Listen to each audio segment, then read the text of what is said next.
be by discouraging people from non-essential travel.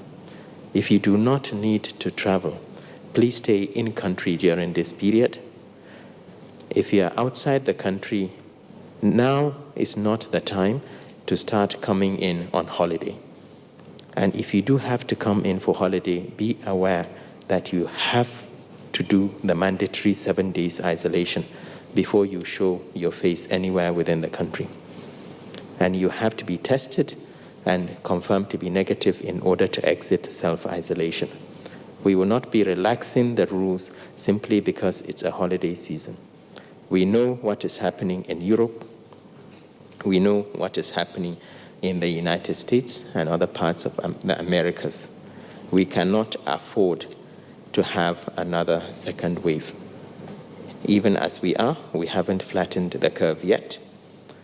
And we do not want to continue having reintroductions of COVID-19 into our country. When we tested the first 5,000 plus passengers coming into the country, we had about 105 positives from people who were previously negative on arrival. When we open our airports fully, with more than 5,000 passengers coming in every day, between 5,000 to 7,000, the potential is we could have up to 150 new cases being introduced into the country every day. We cannot allow that to happen. So we must work together to ensure our airport screening is effective, especially during this coming holiday period. The PTF does not want to suspend flights, but at the same time, we will not sit back and allow introduction of massive cases of COVID-19 into the country. I also wanted to briefly talk about the recent violence and looting that followed the hashtag #EndSARS demonstrations. We know this has affected Kovit and their ability to distribute, to deliver palliatives. Nevertheless, we would like to acknowledge and commend Kovit for their efforts in donating palliatives to the public. Through their generosity and altruism, they have resourced a significant amount of money in order to contribute to the palliative response in the country. Kovit has kept careful and transparent records of the distribution process. We can confirm that the donation initiative is currently 95% complete, even though we have seen a lot of looting of some of the warehouses under the state government. Nevertheless, delivery is 97% complete for states in phase 1 and 2 of the distribution. They have 3 phases, states in 3 phases. So phase 1 and 2, states 97% complete, and states in phase 3 have received 90% of their supply. State governments that have received their donations are responsible for the distribution of these palliatives to their local government areas. We ask beneficiaries to please cooperate with the state and local governments, and we welcome the plan by Kovit to provide detailed information on the resources that they have put in, not only for the palliative exercise, but also for the donations they have made to government and other parts of the COVID response. Finally, we know the past 9 months has been difficult for us all. We have worked tirelessly together to make sure that we get on top of the COVID pandemic and to reopen our economy. Our children are back in their classrooms, and our youths have resumed their orientation exercise and are looking forward to their careers. There's no doubt that we have all made sacrifices. These sacrifices should not go for nothing. We must continue to work together and support each other, and in particular, the vulnerable parts of our society, those that are most likely to have severe illness. It is very clear that this pandemic is not over yet. We must continue to protect ourselves and loved ones. Thank you. Thank you very much, Dr. Sani Aliyu, National Coordinator of PTF, for those points. At the outset, we had mentioned that we have a visitor in our midst, the Director General, National Youth Service Corps, Brigadier General Shaibu Ibrahim, is here with us. And I'm sure our viewer at home, our listeners also at home, would be eager to hear from him as the NYSC camps are being reopened. So may I, at this point in time, invite the DG of NYSC to the podium. Welcome, sir. The Secretary to the Government of the Federation and Chairman, PTF, honorable ministers, Director Generals here present, members of the press, ladies and gentlemen. It is indeed a privilege and honor to address you this evening. Last Monday, just as the DG and CDC said, we had a media chat with you members of the press. Critical questions were asked and explanations were made. The NYSC, as the DG and CDC said, has been very proactive in preparation for the opening of our camps. And all the safety measures as directed by the NCDC have been strictly adhered to.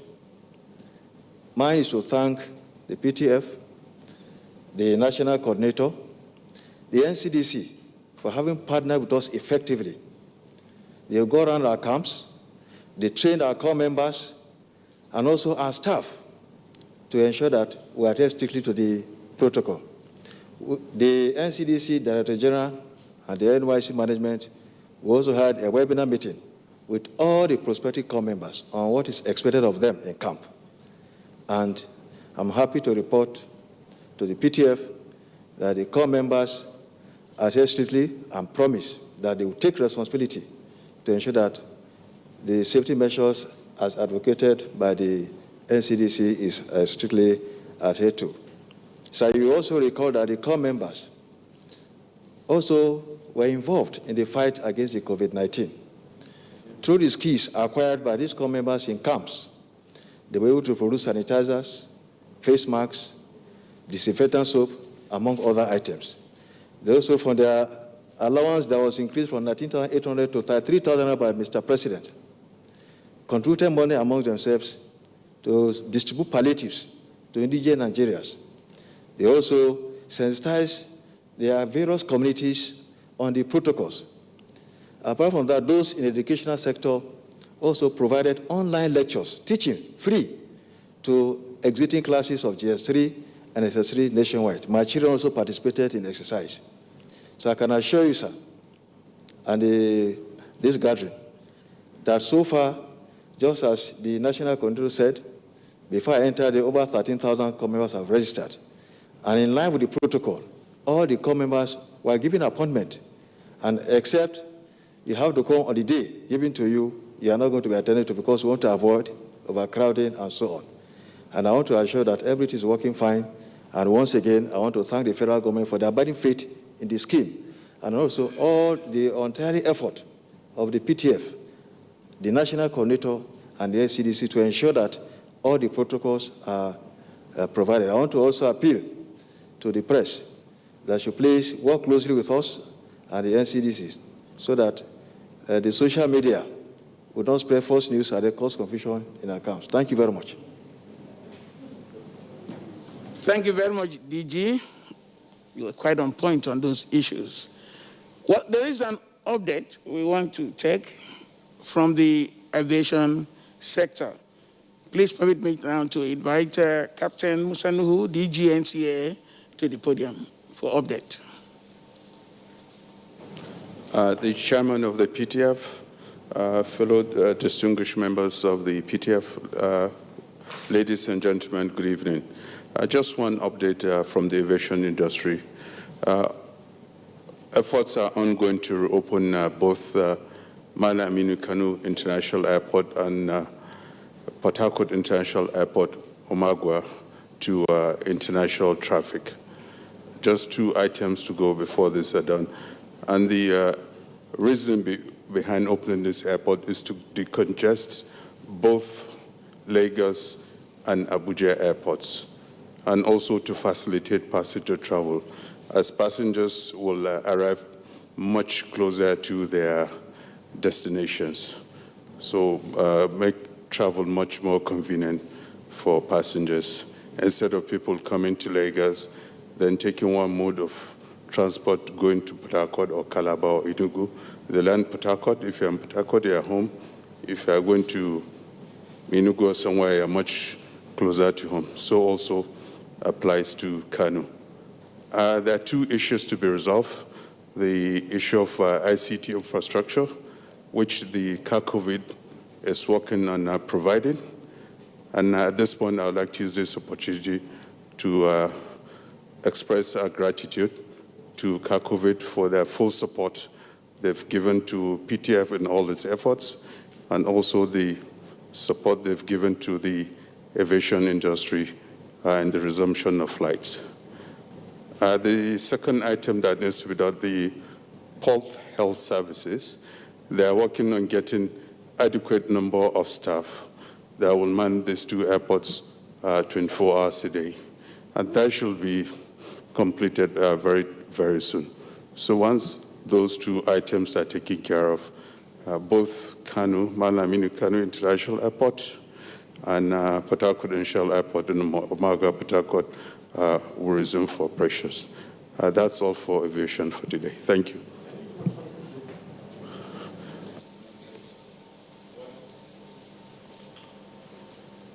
Prospective date, but very soon. Very, very soon. Yeah. Thank you very much, DG, Nigerian Civil Aviation Authority. Well, we're now going to take some questions. I know that we have questions to be asked. We have a visitor with us. So let us now invite our colleagues with questions. The first question from Amakaude.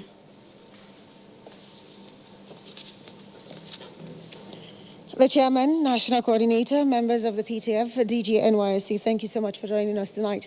Well, my first question actually goes to the DG of the NCDC. In the midst of the COVID-19 pandemic, how prepared is the NCDC to respond to other diseases? Yes, you've just told us about what you're doing, but we need more explanation, honestly, as we draw closer to, the dry season, as it hits more, where we're seeing more increase of yellow fever and Lassa fever, as well as other diseases. My next question actually goes to the WHO representative. Vaccine nationalism. We had spoken about it here at the PTF, and even the president of Nigeria had spoken about it as well. With the vaccine from Pfizer showing prospects, we have been told that about 60% of the vaccine on that day they made that announcement was already cooked up by some nations in the world. So what is the WHO doing to ensure that when the vaccines are available, that countries like Nigeria will get it, especially for the most vulnerable in the country? And finally, for the DG of the NYSC, we know that with COVID-19, sanitation is a big part of it. I served here in Nigeria, and I know that where I served, of course, I will not mention the place, there was no water in the camp. What is the NYSC doing to ensure that at least in the midst of a pandemic, all that is needed for these core members to adhere to the protocols, especially with washing of hands and all of that, is taken care of? Thank you.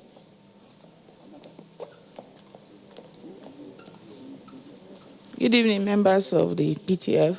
My question goes to the coordinator, or the chairman can take the question. I just want to know, going by your briefing, it seems morale are low. I'm talking of the Kovit distribution following the destruction of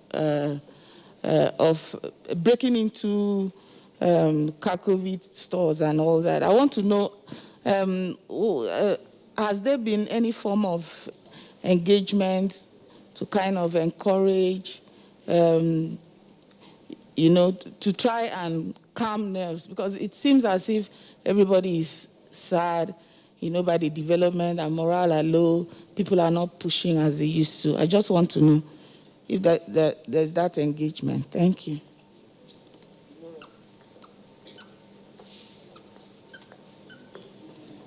Good evening. My name is Gloria Omezuke from Channels. My question is directed to the Health Minister, please. You mentioned about 11 cases of Ebola recorded since last week. Let's find out, what is this about, please? And then my other question is about the vaccine already out. So this is directed to the National Coordinator. Is Nigeria making local efforts to acquire this vaccine? Because we understand that low and medium income countries are finding it difficult to acquire this. Let's just know what efforts has been put in place concerning this. Thank you.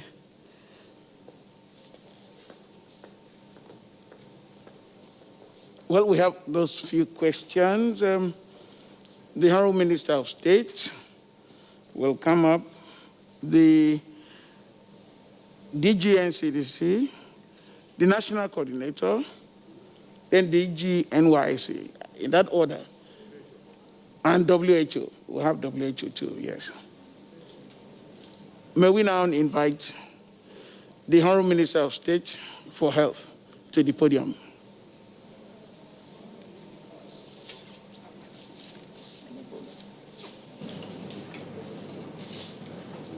Sorry, Gloria, can I get that question?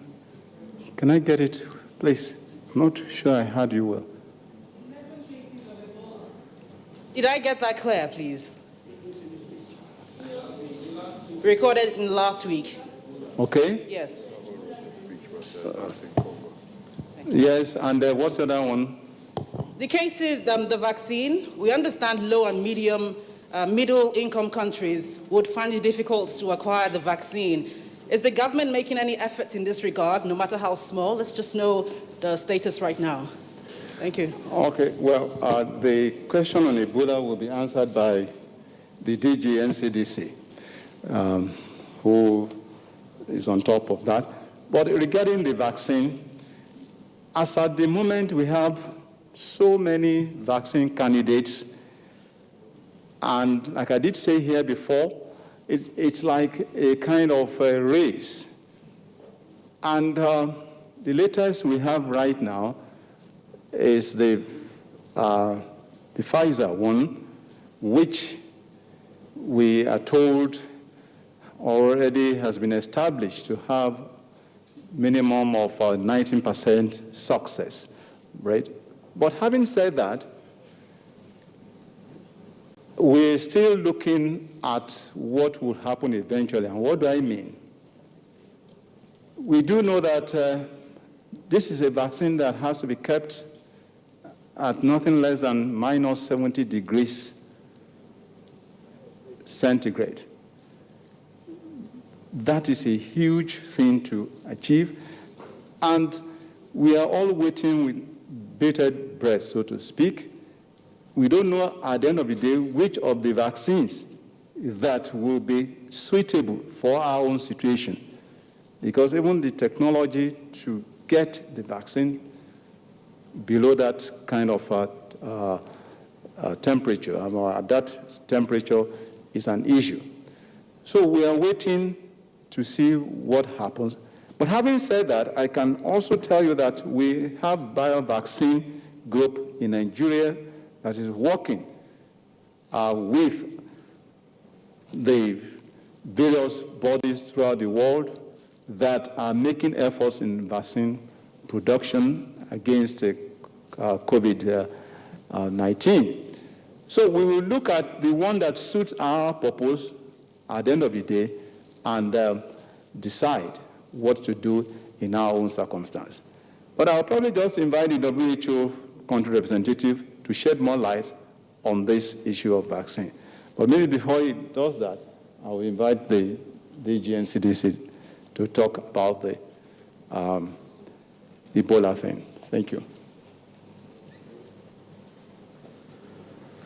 Thank you. So, thank you, Honorable Minister. The question of Ebola is one that we'll keep watching. There's a small cluster happening in DRC with been a couple of outbreaks over the past 2 years. So, but this is not a case in Nigeria. But it's very important for us as we go into the travel season to recognize where cases are happening in different parts of the world and the continent and be aware of the risk that we face.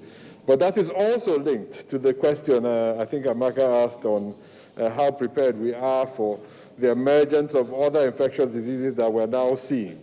Yellow fever, the clusters around Lassa fever. It's important to first remember that the responsibility we have around infectious diseases is a joint responsibility. Very often we ask, what is NCDC doing? I often throw that question back, what are you doing? So yellow fever, for instance, is a vaccine-preventable disease, a vaccine that is freely available to every Nigerian through the routine childhood immunization program at every primary health care center in the country. A lot is invested in making these vaccines available. We just have to go and take them and protect our children from getting these diseases. So there are many diseases when we have them, when they're new, like COVID, yes, we agree we have to set up a presidential task force, we have to respond to it. But it's very painful when we have to respond to yellow fever outbreaks because they should not be happening. If only we did the little that we have to do or we should be doing ourselves as fathers, mothers, citizens in protecting ourselves. But the other important disease that we don't have a vaccine for yet is Lassa fever. And yes, this is the time of the year we start seeing an increase in cases. They increase up to February, March, and then they start declining. And this is where we really have to rely on some of those measures. We speak about this every single year. We know how the disease is transmitted through rodents, and so we have to protect our food from those rodents. It's complex but simple at the same time. But the key thing, I think, in summarizing all of this is health security is becoming more important in our work. And we have to move away from the single disease focus to really investing in preparedness against all health security threats. And that is really the direction the country is going in supporting the work NCDC and its partners are doing in taking a horizontal approach, creating platforms to protect us against all infectious diseases. And that's our strategic approach at NCDC. That also leads us to our, the last question I just wanted to touch on vaccines and access to low and middle income countries. WR of WHO will say a few more words on that as well. But the key thing is to give Nigerians the assurance that we're working together through a WHO-led coalition with Gavi and CEPI called the COVAX facility, through which we have more or less agreed that 20% of our population will have initial access. Every day we're working to increase that pool, but we are thinking about this every single day. There are many aspects to the vaccine, not just the vaccine.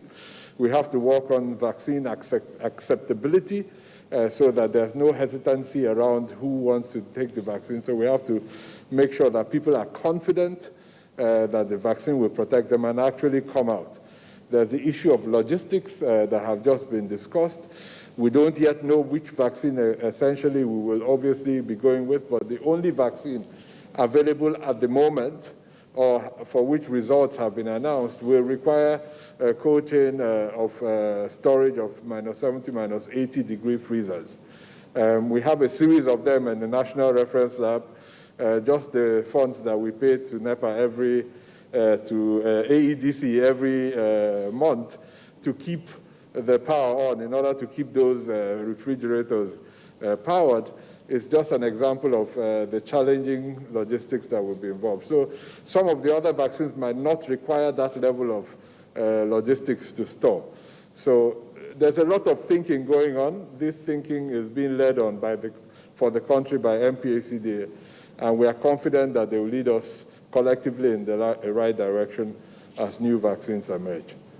Thank you. For the sake of clarity, we want to confirm if the 11 cases of Ebola, which the Minister of State referred to, if they are clarity, there are no cases of Ebola reported in Nigeria today. Thank you very much. Thank you.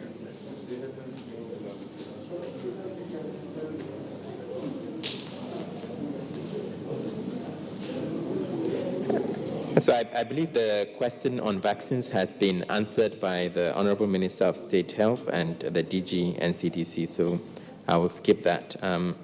With regards to Kovit, the question was the issue of morale and whether we've been engaging with them.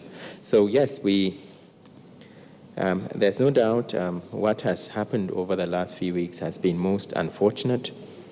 We have a situation where an organization with the very best of intentions have put in tremendous resources to assist government and to assist the public in alleviating the difficulties seen during the lockdown and subsequently.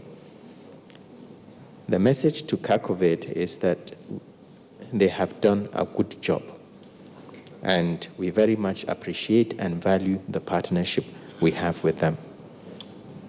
For the purpose of clearing the records, Kovit has been possibly the most important private sector partnership we have seen when it comes to contributing to a health crisis and resolving the health crisis. Kovit have provided isolation and treatment facilities in every state across the country. Every state. They have bought laboratory test kits. They have provided ventilators and oxygen equipment. They continue to a large extent support the technical side of the PTF work. When it came to opening the international airports, they played a significant role and continue to play a significant role. They are responsible for ensuring the operation of the payment portal currently, and we wouldn't have been able to open the airports at the time we did if not for the contribution of Kovit. When it comes to palliatives, they have put in a tremendous amount of resources into the palliative response. They have provided food and food material to every state in the country. This is no doubt a massive exercise which required a lot of logistics and a lot of arrangements, and had to be done in phases in order to avoid pushing the price of food and pushing inflation within the country. They have handed over most of these foodstuff to the state governments before the unfortunate event happened. So as far as the PTF is concerned, we strongly believe that Kovit will not be discouraged. They will continue to work with us to make sure that the commitments that they have put in place are delivered, and to make sure that the palliatives they have handed to the state governments are distributed to those that need them most. And the PTF will continue to support them in this regard. Thank you.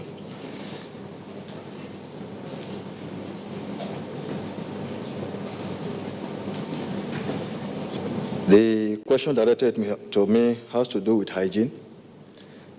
Just as I said earlier, we had partnered effectively with the NCDC.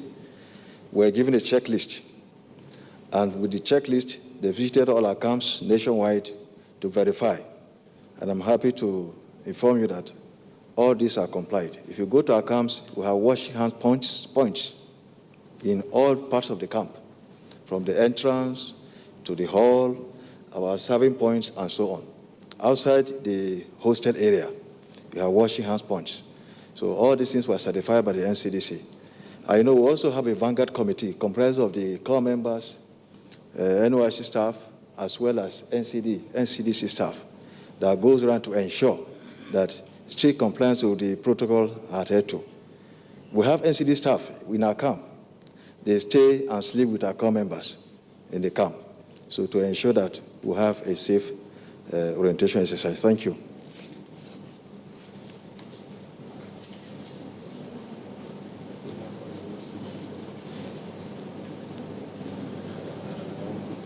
Thank you for your question. I would like to complement the answer on vaccine, COVID-19 vaccine. the answer that was given by Excellency the Minister of State and the DG NCDC. As you know, there is this COVAX initiative that was launched as a mechanism, first of all, to support accelerated vaccine development so that more vaccine, more doses could be available in a short time. As you know, development of vaccine usually takes more than 10 years, can take decades. But through this mechanism, different firms, pharmaceutical industry, are being supported to accelerate. All the countries in the world, all the economies were invited to join, to subscribe. Today, there are more than 186 economies that have subscribed. Both development countries, rich countries, and low and middle income countries. And Nigeria is one of those countries that have subscribed to this COVAX initiative. The principle being that the developers, the research and development is supported, funds is mobilized to support the industry to produce vaccines. Today, there are more than 200 candidate vaccines, of which about 47 are in a human trial, of which about 10 are at the advanced stage of clinical trials. And the Pfizer one is one of those that were at advanced stage, but there are others. We had communication from Pfizer about the early indication of the efficacy of the vaccine, and of course, some economies reserving some doses. But through the COVAX initiative, WHO was clear. Like if we are to control this pandemic, we have to vaccinate first 20% of the population who are most vulnerable, not in one country, but everywhere in the world. That's the only chance we can get to control this pandemic through vaccination. So countries have subscribed. WHO, to ensure that all the countries in the world could benefit, has developed an allocation framework, which is part of the vaccine facilities. And that allocation framework is based on certain key principles. The first one is solidarity. The second one is ethics. The third one is the public health response as a basis for our action and targeting the most vulnerable. All the countries that have subscribed understand that if there is a single country that is left behind, it could be that country that could be at the origin of another wave of the infection. So there are more than 186 countries and economies that agreed to those principles. Countries are also expected to contribute. Most of the cost of the vaccine will be borne by that mechanism. And there are several donors who already provided the funding for that. The facility itself was estimated around 38 billion. Two-thirds of that amount has already been mobilized, and the other one is being mobilized. So the principle is for all the country to have access. What we heard is just one of the candidate vaccine that has reached an advanced stage. But it's expected that more vaccine from other developers will be available and also help allay these fears of access to vaccine. But I wanted to emphasize that more than 186 economies have subscribed to the principle, to the facility, and has agreed with the direction given by WHO, including a fair allocation tool and the mechanism related to them. Thank you. Thank you very much, the WHO country rep. Well, we are coming to a close for the national briefing today. I would now invite the chairman of PTF for his closing remarks.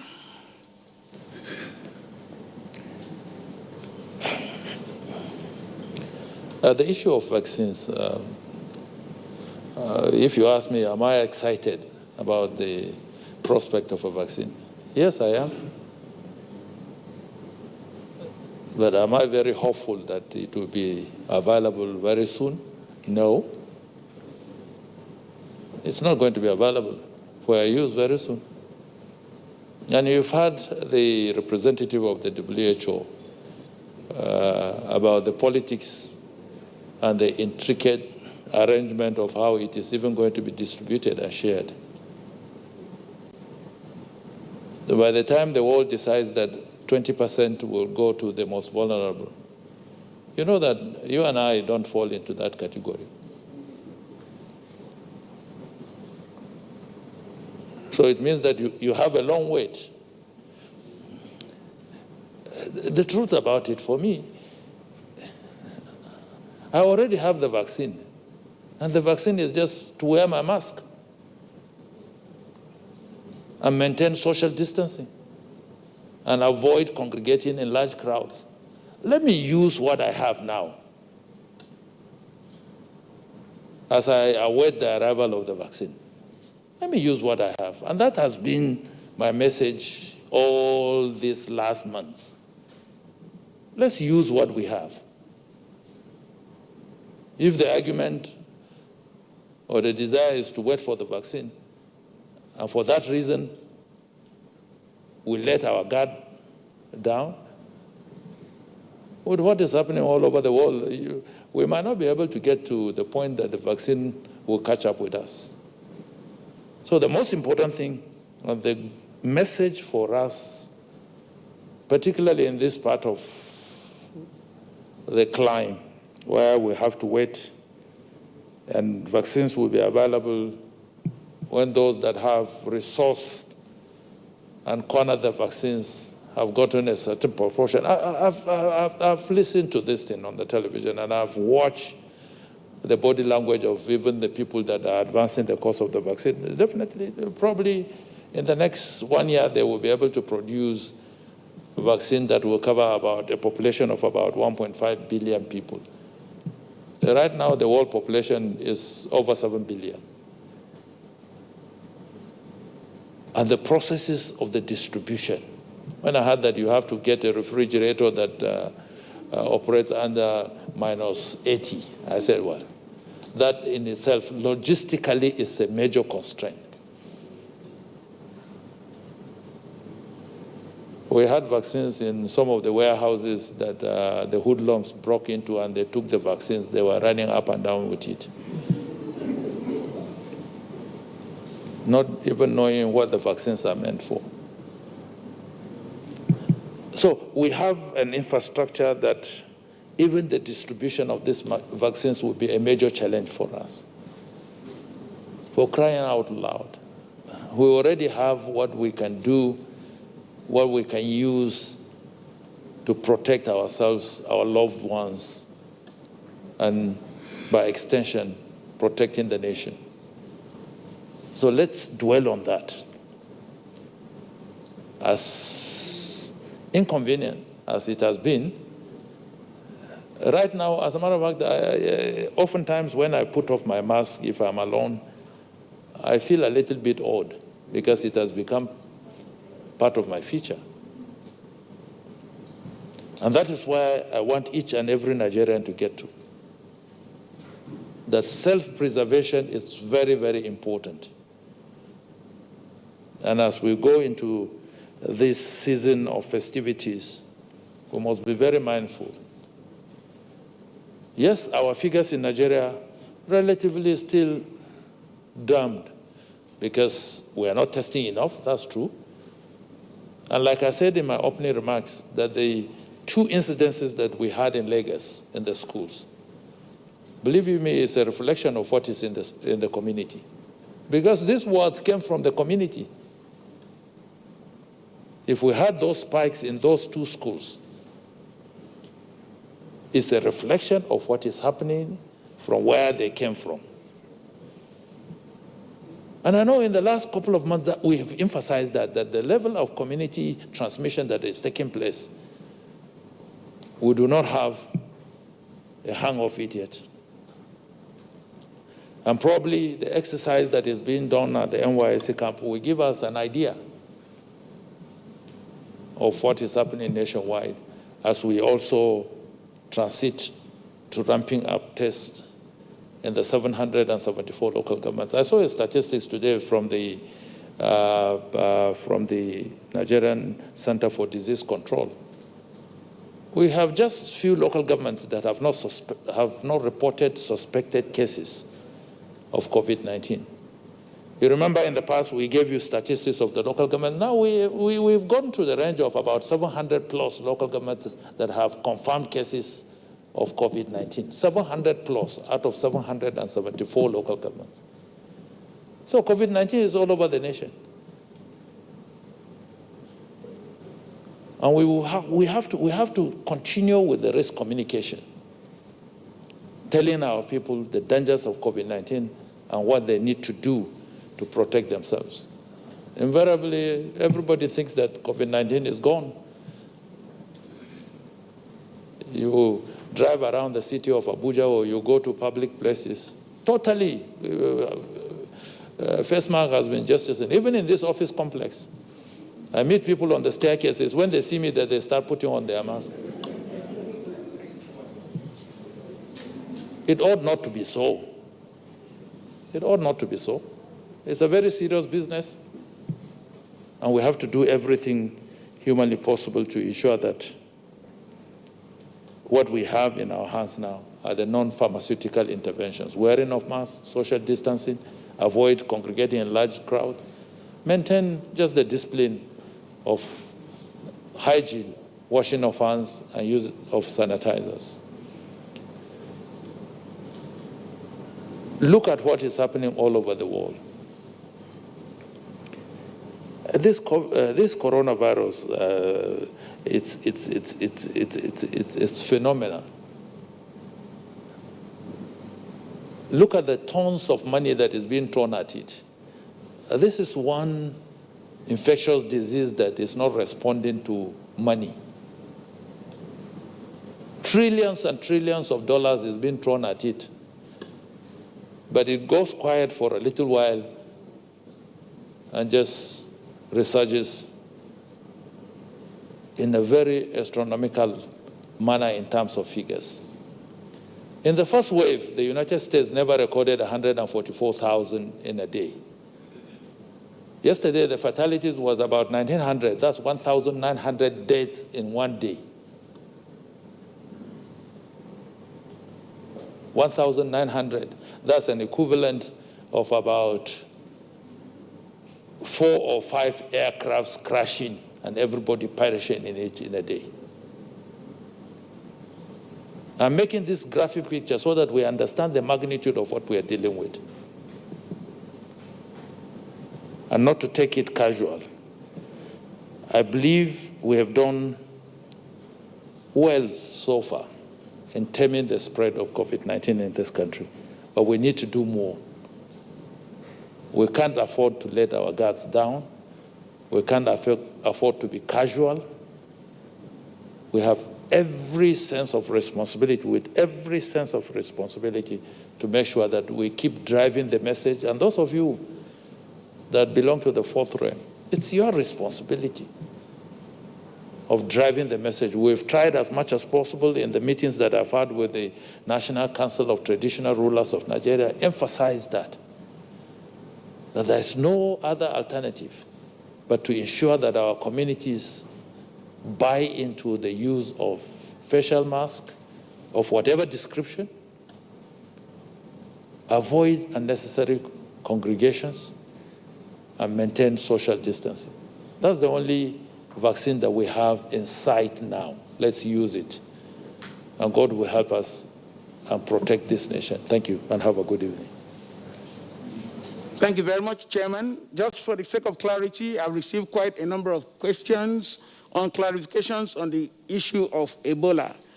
For our colleagues at home and others in remote centers, referring to the speech of the Honorable Minister of State in paragraph 3, he stated, while we strive to contain the spread of the disease, we continue to keep our eyes on other diseases that threatened the health of our people.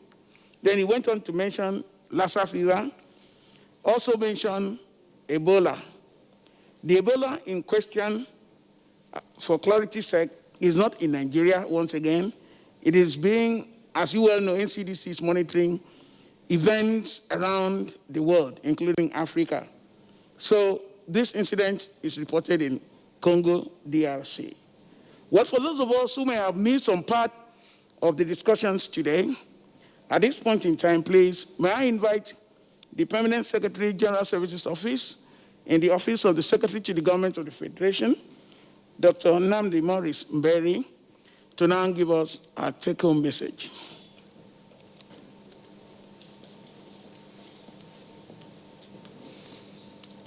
Mr. Chairman, sir, honorable ministers here present, other members of the Presidential Task Force, not forgetting our guest visitor today, the DG NYSC. Gentlemen of the press, good evening, everybody. We've had it all today. The chairman has made it clear to all of us that the fight against this pandemic is everybody's responsibility. So we do not abdicate our responsibilities and think that others will do that for us. So let us ensure that we'll do those things that will keep us safe at all times. You've been advised that if for any reason, avoid non-essential travels, because that is one clear source of getting in close contact with the unknowns. You've also been advised that one way forward is for us to continuously engage ourselves in testing and testing and testing, because that is one way we can collectively fight this common enemy of ours. We shall also continuously engage and observe the non-pharmaceutical interventions as have been listed out, and always be vigilant, especially at this time that we are approaching a very high season of incidence, especially in the area of other infectious diseases. And for our DG, who has just visited us today, we commend you so much on the efforts you and your people are doing, but we'll advise that having tested all the inmates, all the core members you have screened, you make sure that you observe very strict compliance to movements in and outside the camps, so that what you have achieved in doing cannot be rubbished by uncontrolled movements. Having said that, I want to thank everybody that has come here today and wish you a happy week ahead.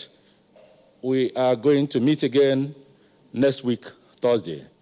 Until then, please keep safe and remain blessed. Thank you. Good night.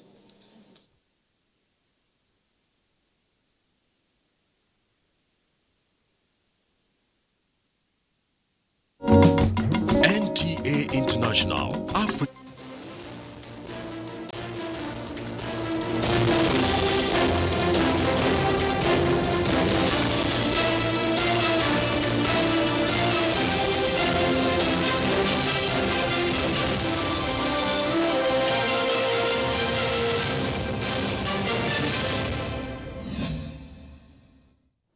Hello and a warm welcome to the news on NTA International, reaching you live from Abuja. My name is Obiageli Ugoke, and we'll begin with the headlines.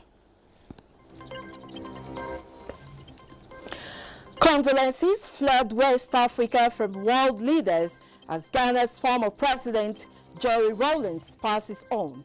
President Buhari describes his death as great loss to Africa.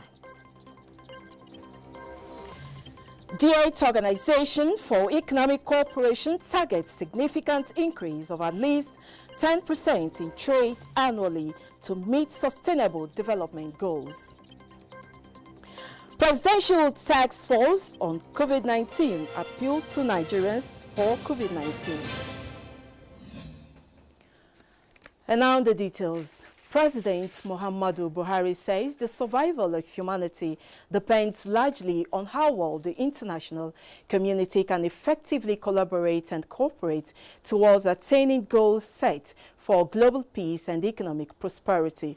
The president stated this while addressing 4 new ambassadors posted to Nigeria on tour of duty by their respective countries. State House correspondent Adamu Sambo has the details. The new envoys who presented their letters of credence to President Muhammadu Buhari were Daniel Bertrand from Belgium, Ba Abdurrahman of Mauritania, Thomas Seleshinja of Austria, and Not Eilif Len from Norway. With this historic and remarkable event, the ambassadors have formally begun diplomatic responsibilities in Nigeria as defined by the provisions of the time-honored Vienna Convention. And as the nation continues to bask in the euphoria of its Diamond Jubilee celebration, President Muhammadu Buhari wants the envoys to take steps towards deepening existing relations between Nigeria and their countries for the benefit of their peoples. Nigeria enjoys very good bilateral relations with your respective countries and has collaborated at the multilateral level to achieve targets set by several international conventions and treaties established by our respective nations. We need to enhance the existing cordial relations between us in the interest of our peoples and countries.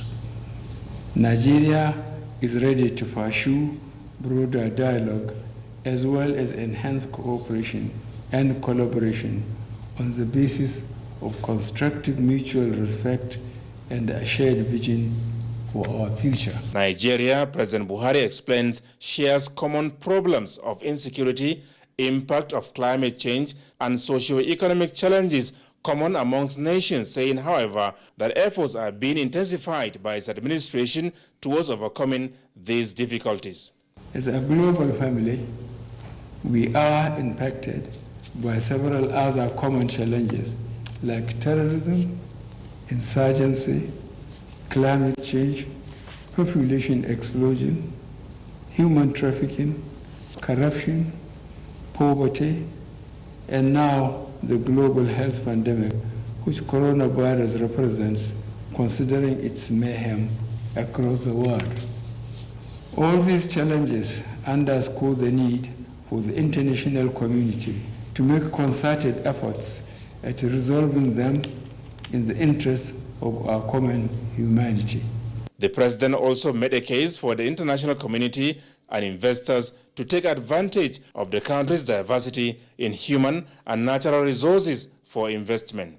Responding on behalf of the new envoys, Ambassador Daniel Bertrand of Belgium promised to make their stay in Nigeria more eventful and result-oriented. I would like also to tell you that we are at your disposal in order to go ahead, to strengthen, to narrow our bilateral ties, not only in the economic and commercial fields, but also in the political and cultural fields. All the new envoys were earlier on arrival at the State House treated to a befitting diplomatic welcome by officers and soldiers of the Presidential Guards Brigade. From the State House, Adamu Sambu, NTA News. And on the fight against human trafficking, the United States of America is once again expressing its readiness to collaborate with the Palace of the Oba of Benin in the fight against human trafficking and the promotion of youth empowerment. The political and economic chief, U.S. Consulate in Lagos, Mr. Brandon Hotspur, was speaking when he led the U.S. mission delegation on a courtesy visit to the Oba Ewuare II. Goodluck Enaine reports. Mr. Hushpeth is 2 months old in office. He is at the palace of the Oba of Benin to intimate him on his readiness for the job. The U.S. envoy, who applauded the royal father for his efforts in checking human trafficking, says partnering the palace will yield more results. It is our great pleasure to be able to come and hear those reforms and hear the types of steps that Your Royal Majesty sees the vision of your kingdom. Oba Ewai, who described the visit as timely, expressed optimism that the collaboration will go a long way to assist in changing the narratives. We shall be coming to you if it is possible to discuss how America and Benin can cooperate in economic terms to assist government efforts. I'm aware too that many private collectors are holding artifacts in their private collection. Some of them, not all of them, and some of them will be brought back to us.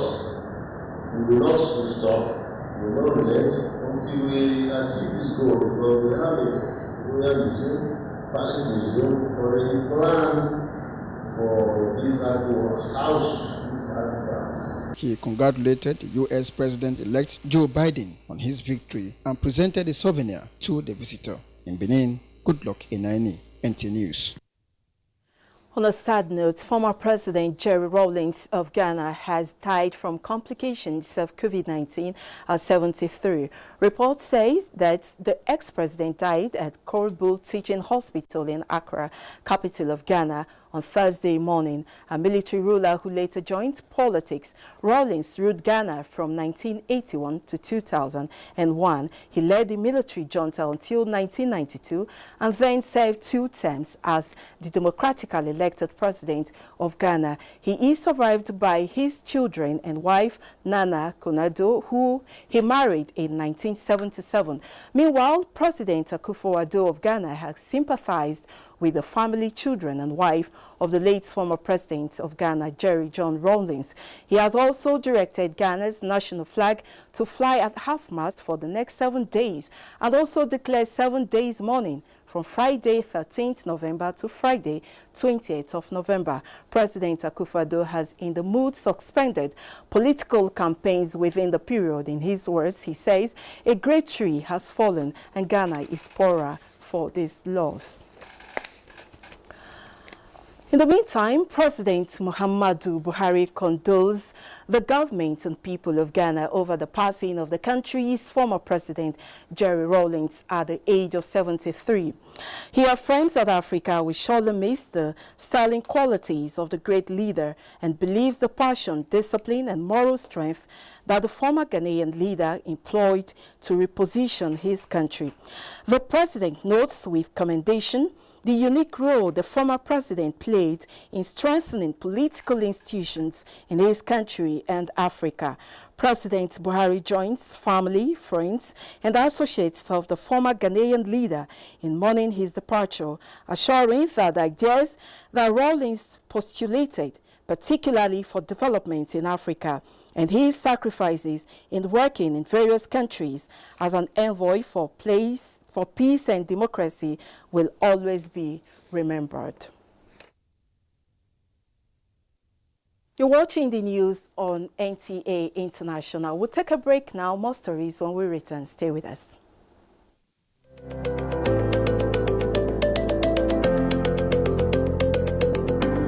My name is Nando Jamda Muhammad. Stedita Hussein Musa. Roguna Joel Finji. Said Musa John. I'm a carpenter. I've been doing this for more than 8 years now. And I said that plantain. Nakai Kimami Shekara Uku. I've been selling my tomatoes for about 10 years now, and I do it for a better Nigeria. Ina wannan sana'ar lemu ne domin Najeriya ta ci gaba. Ina sa domin Najeriya ta kyau. And you can see how we are doing our small little work to make Nigeria great. As you can see, I'm a technician and I'm doing it to help myself and to help my generation. Ina zaune ne a Plateau na business. Kuma ina yin wannan domin ci gaban ƙasar Najeriya. For a better Nigeria. This message is from the National Orientation Agency.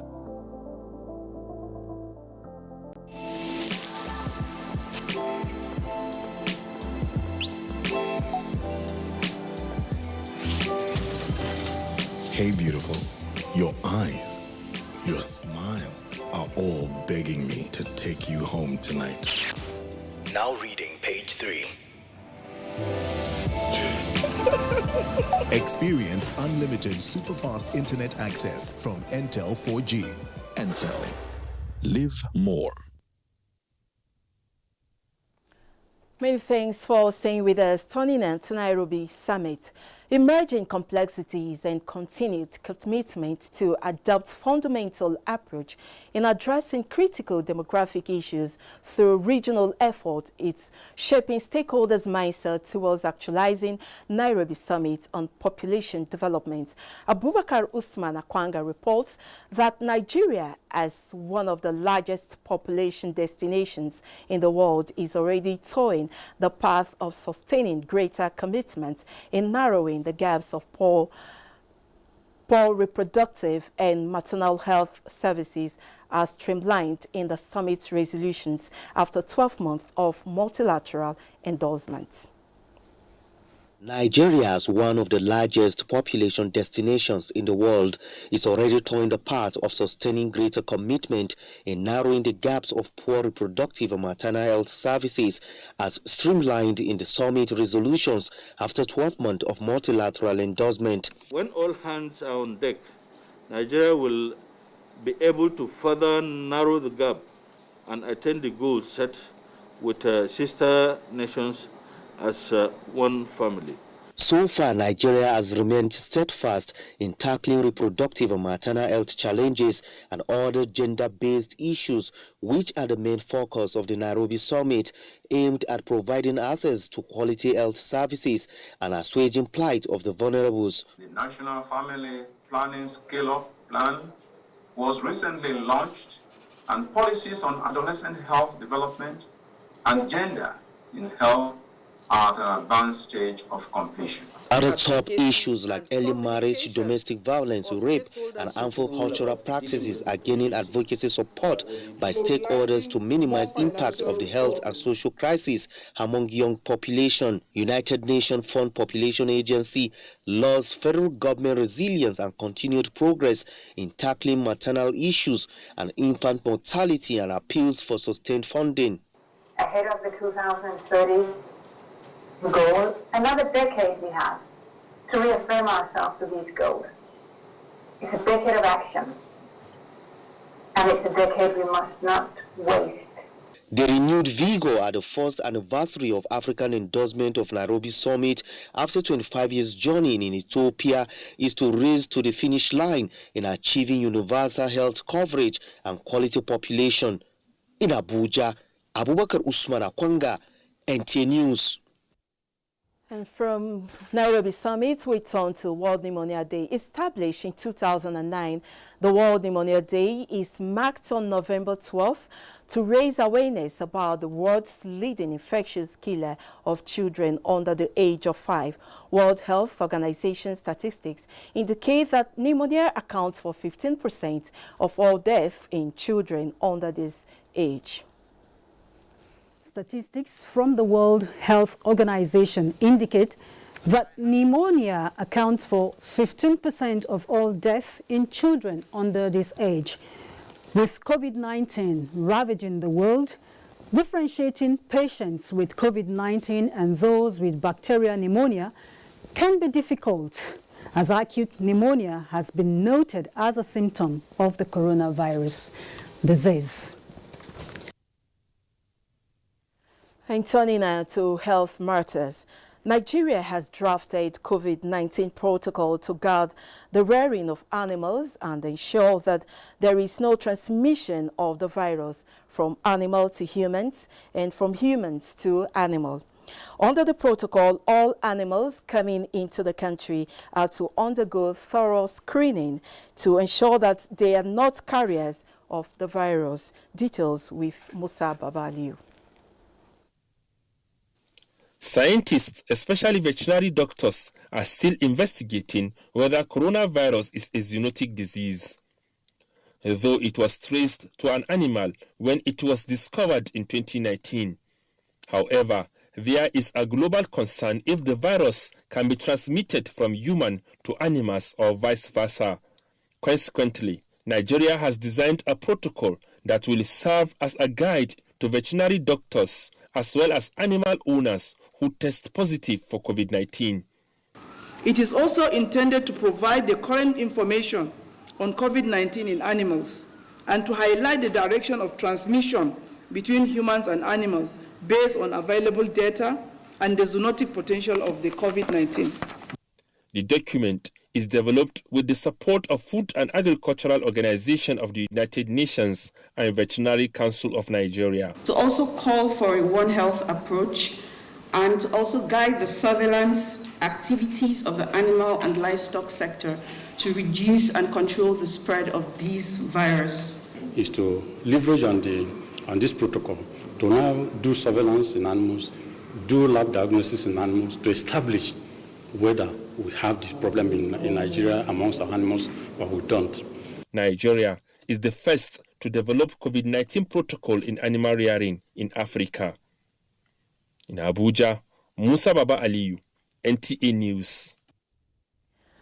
And on Presidential Task Force updates on COVID-19, the Task Force on COVID-19 has urged Nigerians to test for COVID-19 as current testing rate is not encouraging. At Thursday's briefing, the Task Force noted that Morocco, South Africa, and Tunisia reported the highest cases of COVID-19 in the last 24 hours on the African continent and advised that non-essential trips to countries experiencing resurgence of COVID-19 cases should be avoided. The chairman of the task force, Boss Mustafa, noted that people in places of worship and mass gatherings have dumped the use of face masks and adherence to other COVID-19 protocol, which he said is dangerous.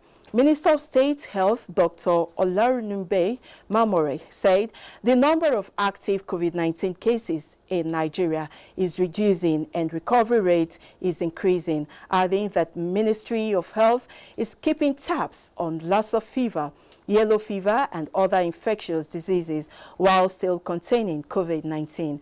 PTF commiserated with the President government and people of Ghana over the death of former Ghanaian President Jerry Rawlings. And on sports, Super Eagles battle ready for Lone Stars of Sierra Leone in 2021 AFCON qualifiers. Ayodeji Makinde has these and more on sports updates.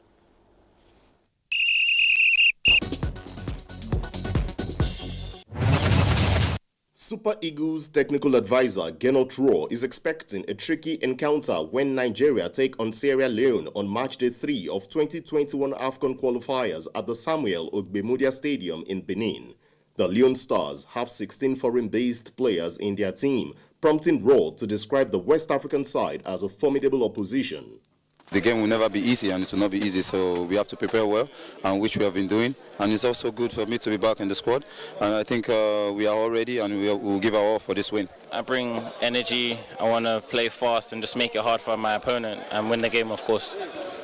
In the meantime, safety shooters of Abuja have emerged the 2020 champions of the Prudent Energy Handball Premier League, following a 30-23 goals victory over Plateau Vipers on Thursday. Shooters now have 30 points, 4 more than closest rivals Kano Pillars, who defeated the Defenders 42-14 goals. Similarly, Edo Dynamo's title ambitions suffered a setback after a 35-43 loss to Adorable Angels of Kwara on day 13 of the league. In other news, Team Nigeria Wrestling will not participate in this year's edition of the World Championship slated for Serbia from December 12 to 20, following its cancellation by United World Wrestling as the second wave of COVID-19 hits major European cities, including Belgrade. Also, President, Nigeria Wrestling Federation Daniel Igali's goal of becoming a member of United World Wrestling is placed on hold after the postponement of the Ordinary Congress and elections till next year. In Abuja, Ayodeji, Makinde, NTA News. And time for weather forecast for Nigeria and other cities of the world.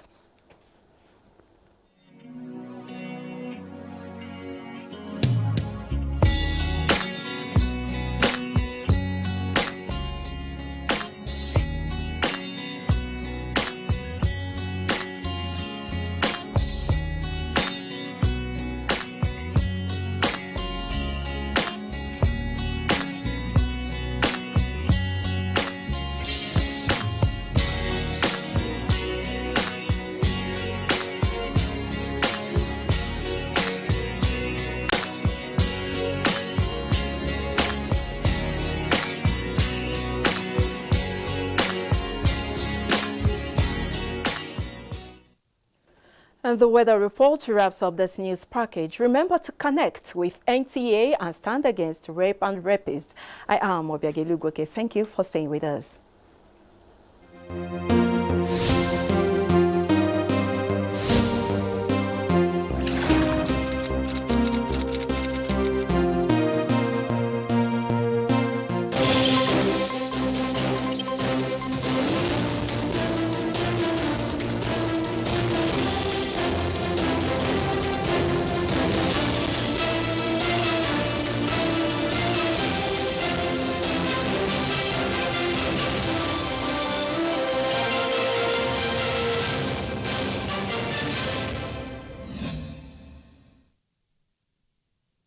Seven days a week, you can watch NTA International live on your TV, computer, iPad, tablet and phone.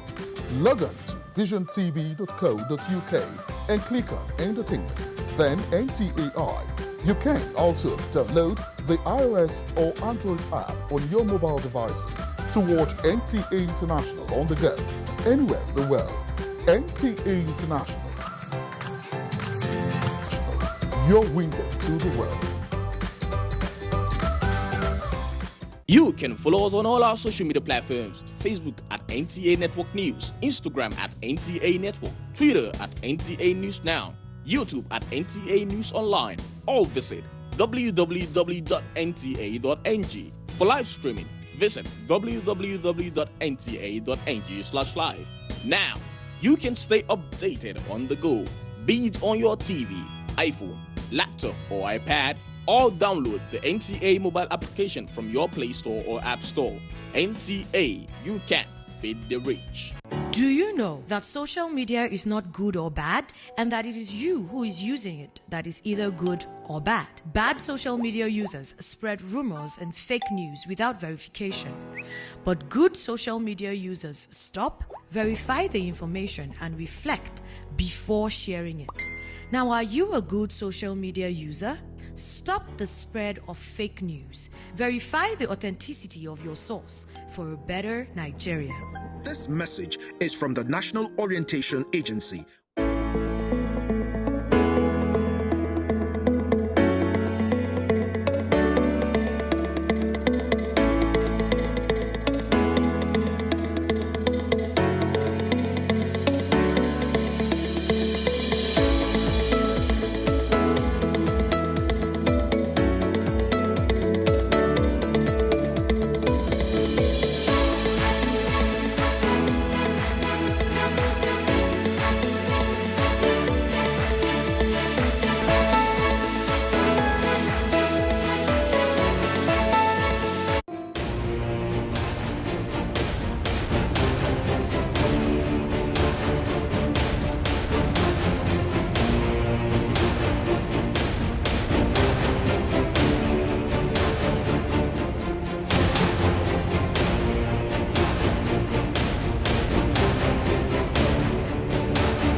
Welcome to What Matters on NTA International.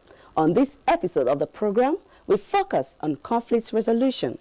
We examine how conflicts were resolved within our indigenous localities. We also look at how consensus and dialogue have helped us in building a viable nation. And lastly, our interview segment on the topic. Stay tuned as we bring all this to your view. My name is Nneka Michael.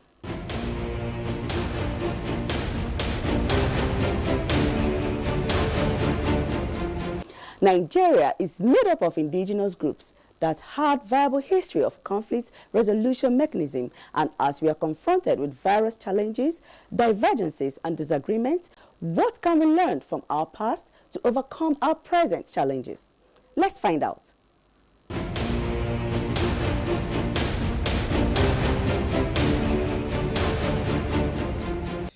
Man's nature compels cooperation at all levels of human association. Thus, man is never a solitary being. Conflicts have always been part of human societies. As long as there is interaction amongst individuals or societies, there are bound to be conflicts. As a result of that, interests among individuals and societies vary. In pre-colonial times, virtually all the ethnic groups that make up Nigeria have their own method of conflict resolution. Our culture, I can say, is the best all over the world. Now, when you go back to history, when the Europeans came to Nigeria, they found that we are organized, especially in the northern part of the country. We have the traditional rulers, and each traditional ruler is having his own subject with their subheads. And whenever there is any decision to be taken, it will start from the grassroots level, coming to the provincial level, even coming to the state or coming to the country as a whole. Even at local government, once there's a dispute, immediately the elders sit with the people, either the youth or the elders. You find that compromise is going to be achieved. It's been normally resolved by spokesperson. There must be a spokesperson in each group, in each community. Maybe from the youth, somebody will stand and talk to the people at the helm of affairs. I feel in those days, from what we gathered, it was more peaceful to resolve conflicts because most times, once there are issues, let me even use the family as a case study here. Once there are issues in the family, and if it's what's it called? If it's not a polygamous family, if it's monogamy, to be precise, you pay the father and the mother, and then the kids. It depends on where the conflict is coming from. If it has to do with the family, and once the elders speak, or when they speak, most times we don't have options than to adhere to whatever they said, and we'll end up killing whatever it is as the issue. In the light of conflict, confidence is reposed on the elders and institutions that make up the political system. In view of the NSAS protest by the youths, government as an institution acknowledged the grievances and demands of the youths by first disbanding the SARS unit in the Nigerian police force. The government in its wisdom also invited the leaders of the protest for a dialogue, a situation that fell in line with our traditional conflict resolution system. Let's take the elders now as our government officials, if you understand. Let them stand in the place of our elders in those days. Then, once there are cry from the youths, I think they should be able to go back to the drawing board, have a rethink, sit back, point out what are they agitating for. Once they are calling for dialogue, it's better they give them their ears, let them even dialogue and see what the outcome will look like. If the outcome is something that will make them okay, oh, this thing is okay, let's just wait for the government and see how the government will respond to them. They are supposed to give it a shot and see how it will look like at the end of the day. There was a time in my state where, in my central district, where we had this jaw and crisis then, in those states which were actually claim a lot of life, where industries, houses were being destroyed then. But eventually we all came back to round table through peaceful resolution, and it was resolved. And now the government wants to make peace. So I feel we should give peace a chance. It's a thing of joy. It's a success we've gained. It simply signifies that if this can happen, many more good things can happen. If the youth can achieve this, so imagine we can achieve more in the future. So we can build a foundation by accepting, the government's request, like going for dialogue and reason with them. Even if they cannot accept the government, whatever they have to offer us, they can come to a compromise at the end of the day. We should not forget that these people, we have to learn from them too, because they are our fathers, they are our mothers, they are our elders. When dialogue is not acknowledged in a conflict or disagreement, it can take a different approach, even leading to violence, as witnessed in the NSAS protests. Even my day in the university as a union leader, I could remember that time when we were agitating for water, basic amenity that time. We don't go by way of kidnapping the vice chancellor or go by way of destroying facilities of the institution at that time. FUTA, we always go into round table with management, and we agree we need water at that time. We go with our bucket and say, all we are saying is we need water. Give us water. And before you know it, we get those things provided then and then. I believe the best way to agitate for one's demand is through peaceful resolution. I don't subscribe to violence, I don't subscribe to vandalisms of public or private properties in the name of agitating for your right. For instance, if you look at this country, if we say youth should take up leadership, I subscribe. But the question begging from one side, how prepared are the youth? I mean, what I say by how prepared is, it goes beyond physical capacity, the intellectual capacity to actually give Nigeria good governance. How many of these youth possess it? As a matter of fact, I subscribe to the NSAS protest, but then I believe in peaceful way of resolving it. But then that we should chase them out of the system, I don't believe in that, because it's not going to be easy. There's no way all over the world where you chase away police out of your system. But I believe it must be reformed. As Nigerians, it is necessary for everyone to accord respect to leaders who have been appointed and elected to lead us. This respect must have same humility and reverence as obtained in our traditional system, and if done properly, it will help to mitigate violence in whatever activities we find ourselves doing.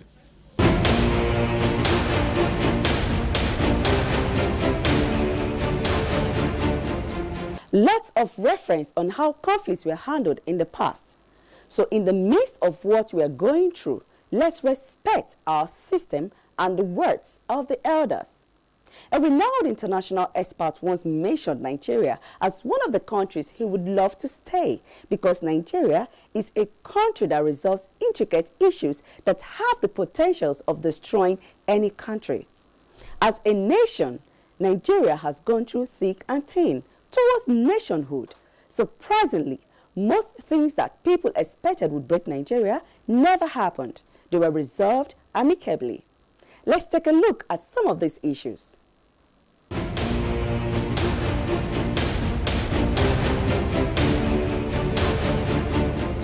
Nigeria is a country that was colonized by Britain in the early 19th century. With the amalgamation of the Southern and Northern Protectorate in 1914, Nigeria became a melting pot, having a large number of ethnic groups that makes up the nation. As it is common with every society, more so one with multiple groups, conflicts are emerging challenges that threatens the corporate existence of nationhood. The road to independence was actually turbulent. For instance, there was the fears of minorities in the new nation. Eventually, these fears were resolved and the minorities in the country were incorporated. One of the nation's precarious events has been the Civil War of the 1967 to 1969, which was fought on a unified mandate.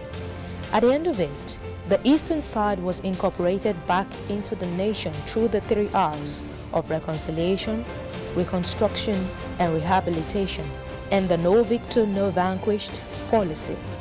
When one takes a look at the nation called Nigeria, the country stands out beyond human negative perception due to her resolute mechanism in conflict resolution through consensus among the various stakeholders in the country.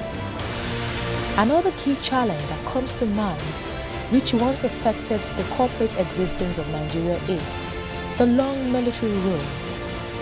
Although the military acted within the confines of global trend, a time when military rule was fashionable, many saw this reign as a threat to the life of the nation. But a time came when the nation rose up to its call for a democratic system. Fortunately, in 1999, the military itself wholeheartedly ushered in a democratic rule to the joy and celebration of Nigerians. It is pertinent to know that democracy holds no fear, though it comes with certain challenges, and also provides rooms on how to resolve them. Protest, insecurity, and hardship are not unique to Nigeria.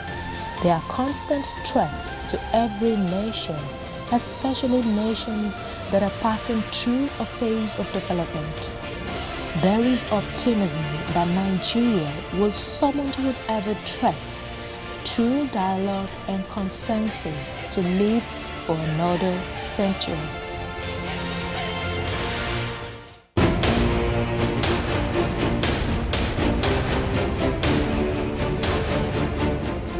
You are rest assured that Nigeria is stable because conflicts will be resolved. We go on a break. What Matters returns in a moment.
You're welcome back. Let's bring in Professor Adam Okene Ahmed, an expert on security, to speak on the implications of some of our present challenges.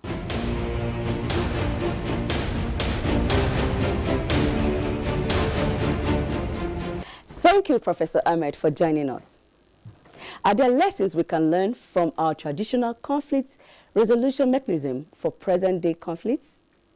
In Nigeria, we have traditional system of crisis mechanism, crisis resolution, crisis management, conflict management that we can borrow and upgrade, because the mechanism that existed in the past was meant to also resolve the conflict and crisis that existed during that time. Now, like you said, we could look at the Nigerian from 3 perspectives. Well, historically speaking, is bigger than that. But for our own interest here, we could look at it. What was in existence in the north? You know, what was in existence, for example, in the Yoruba land? What was in existence in the Igbo land? Then we'll have other society, the Tiv, the Igala, the Idoma, the Igbiras, and so on and so forth, who are currently in north central Nigeria. They also have their own. But there are common things about them that one, conflict should not be allowed to degenerate. For example, in Igbo land, the tradition was very clear. The cult were there, the shrine were there to solve. The people believe in it, and they believe that when things are taken, when conflicts are taken to the shrine, they can be amicably resolved. It just means that people swearing to an oath that they will speak the truth, and two, the officiating priest will look at the various variables and try to adjudicate and say, you clan A, you shouldn't have done this. You clan B, if this clan A has done it, you are supposed to have give him a benefit of doubt. And with that, they've been able to resolve that. We all know that in 1804, the jihad of Shehu Damfodio took place in what we now call roughly the northern Nigeria and other areas, the Sudan, the Libya, and so many other places were involved. But in this part of the country, the Sokoto Caliphate was based on a system that is called the Sharia, the law. But then this law was not entirely totalistic. It means it also borrowed from the tradition, those traditions that are swayed, those traditions that are not anti-people, those traditions that are not anti-law, which it inherited from the local Hausa tradition and embedded in the Sharia, in as much as those traditions were not against the law in which the caliphate was set up. How do you dispense justice among the various groups that has problem? Now, then you have to use a mediation mechanism that takes into interest justice, which they call adlenchi. Now it is now locally called, but in the Islamic epistemology, it's called adli, justice. Then beyond that, then you have reconciliation. You use the law. You bring the people from the various groups, the elders from the area that have dispute, you bring them together, you listen to them, the elders or whoever is the king or whoever was the emir, listen to them and dispense justice as appropriate. In the Yoruba land, it's not too far from what you have in the Igbo land that we have done. Yoruba land even have a more robust, it has a very robust system of, the tradition was there, the various group, the various clan, the various family were brought together, and the priest, first of all, people will have to swear that they are going to speak the truth, nothing but the truth, because that is only when you speak the truth that, whoever is there, the officiating somebody will be able to look at the facts that are available and take a decision. So, how are conflicts resolved during the colonial era? The colonialism is not devoid of conflict, because even the basis of colonialism itself, like is exploitation, material exploitation, and human exploitation. But because the colonialism was a system of its own, it has its own court system, it has its jurisdictions, and so on and so forth. This helped in minimizing the conflict. There were various margins. It is not just 1914 amalgamation of the North and the Southern Protectorate. Even within the North, there was an amalgamation. There were a lot of amalgamation which were supported by ordinances and decree. In the same thing with South in this case, the Igbo land, and in the other case, the Yoruba land. And in fact, there was nothing like, there was no any of the group that were ethnically free.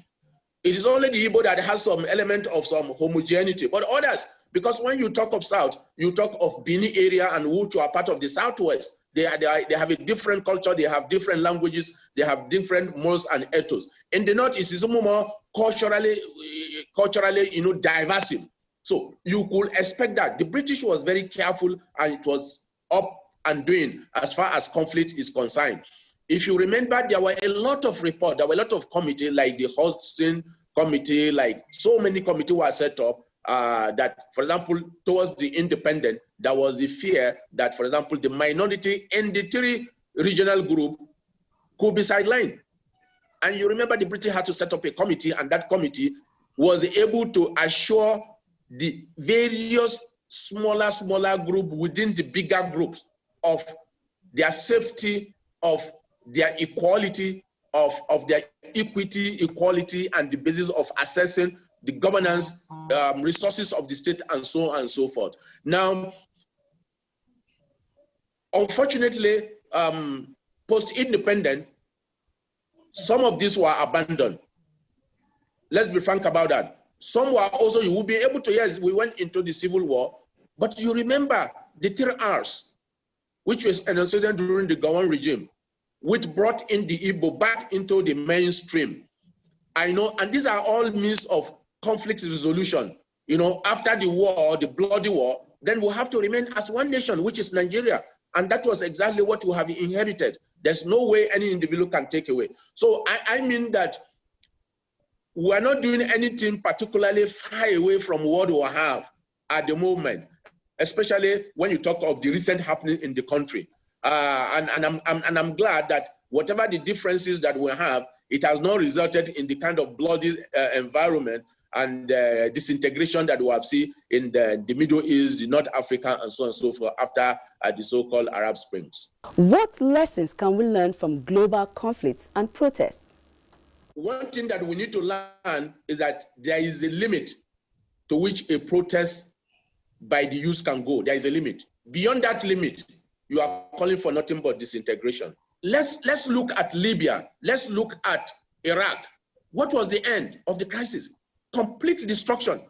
Today, Iraq has not been able to find its feet despite the billions and billions of dollars that has been committed into the nation. Why? Because of the crisis. Look at the same thing, Libya, Iraq. If you take the only modest, the only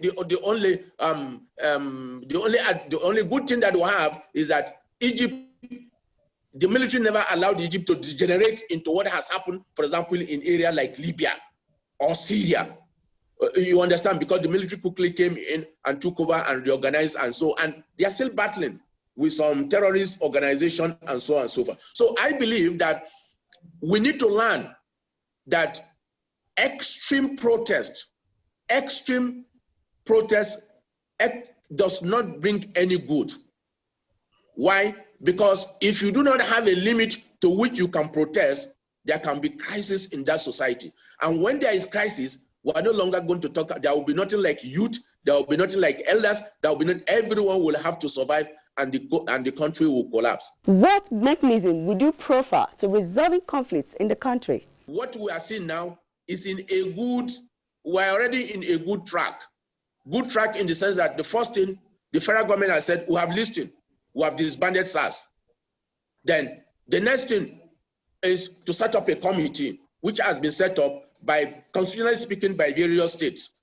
But then the federal government should be interested in what is being done at the various states. States should not be left on their own, because when the crisis came that day, yes, the states were really bedeviled by the crisis, but it is the Nigerian corporate existence of Nigeria that is internationally affected. So the federal government must be conscious, the federal government must be interested in the various mechanisms that has been put by the various states. Lagos has put their own, Rivers State has put their own, Enugu, Abia, and so many other states. Kogi State has also put their own. So they must be aware, they must be following the trend, so that the main gist, the main demands of the youth are tried to be attended to, and the youth complaint and fear are assuaged. This is very, very important. Thank you very much.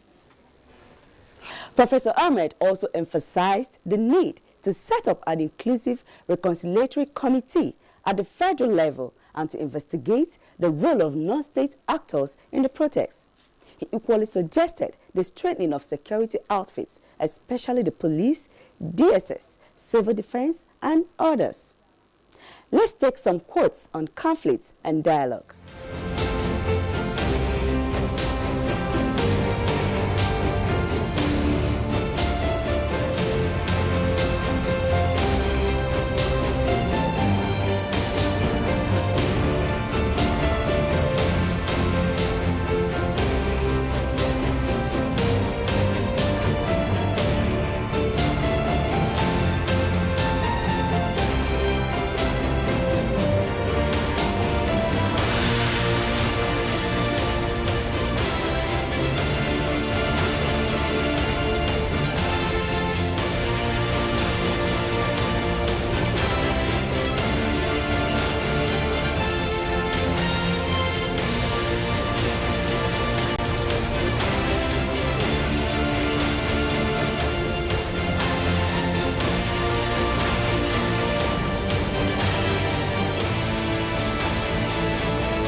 We have come to the end of today's episode on What Matters.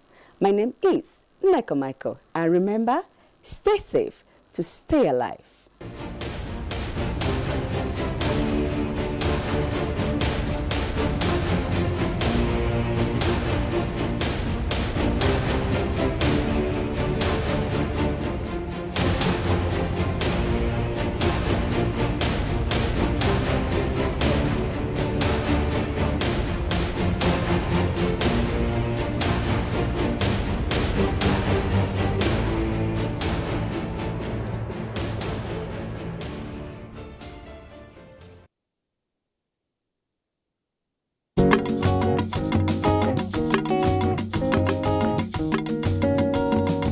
NTA International, Africa's heritage.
This is the network service of the NTA.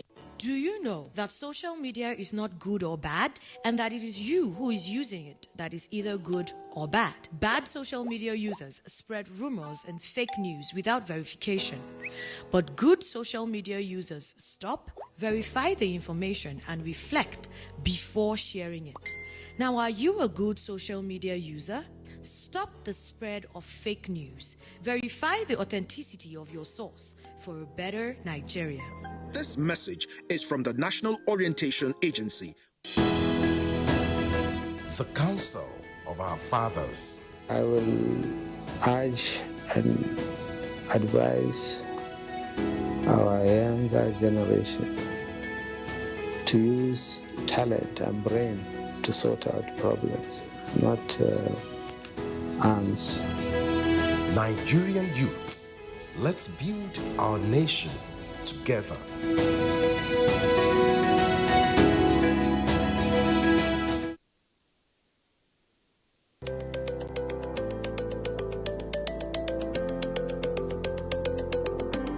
My name is Nando Jamda Muhammad. Stevita Hussein Musa. Roduna Joel Finji. Said Musa. John. I'm a carpenter. I've been doing this for more than 8 years now. Ina sai da plantain. Na kai kimamin shekara uku. I've been selling my tomatoes for about 10 years now, and I do it for a better Nigeria. Ina wannan sana'ar lemu ne domin Najeriya ta ci gaba. Ina sa domin Najeriya ta kyau.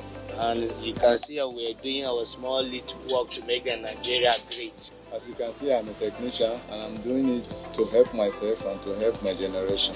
Ina zaune ne a Plateau na business. Kuma ina yin wannan domin ci gaban ƙasar Najeriya. For a better Nigeria. This message is from the National Orientation Agency.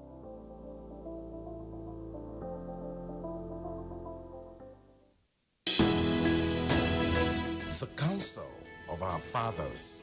I believe we have fought one civil war too many in this country.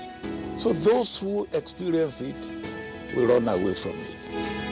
Nigerian youths, let's build our nation together.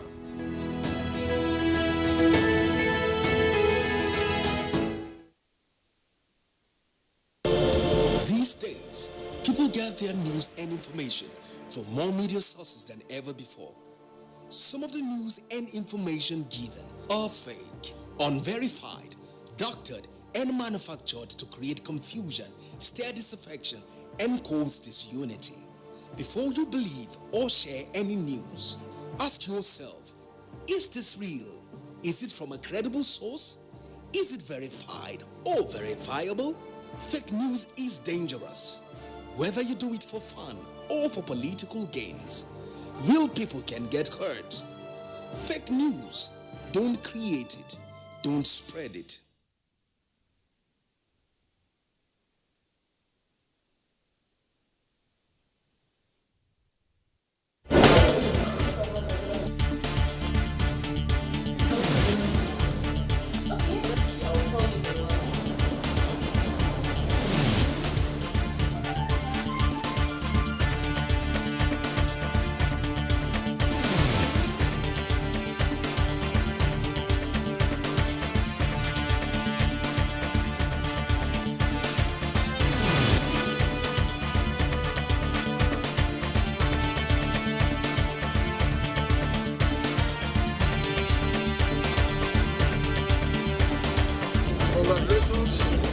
Because most people are not even aware.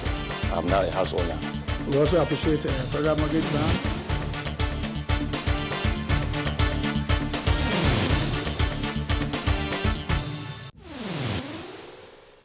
Good evening and welcome to Everyone Deserves a Home, a program that highlights the efforts and achievements of the Federal Mortgage Bank of Nigeria as it pursues its mandate of giving Nigerians affordable options to own their own homes. I am your host, Zuleyhat Belagobir. Our program this evening focuses on how the Federal Mortgage Bank of Nigeria has leveraged on ICT to make service delivery to Nigerians easier and more accessible. As a matter of fact, through ICT, the bank has practically brought its services to the home of every Nigerian. We will explore this in addition to all our regular segments of Projects in Focus, Dreams Come True, and the rest. I'll be back after this short break with the full package. Step guide on how to apply for NHF mortgage loan to own your dream home. You will begin by identifying a property for purchase and obtaining an offer of allocation or sale from the seller. The property must have an acceptable title document. Provide your individual tax clearance certificate, 6-month pay slip or bank statement, and pay the required equity contribution.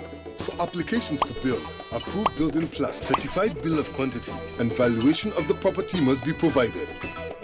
Approach a primary mortgage bank to put together your loan application on your behalf and forward to us. If approved, forward an offer letter to you through your designated PMB, and the PMB will meet all conditions for final release of the funds. We will inform you when your loan has been approved and disbursed to your PMB, who will in turn pay the property developer on your behalf. Congratulations, you are now a homeowner and monthly repayments would be made through the PMB.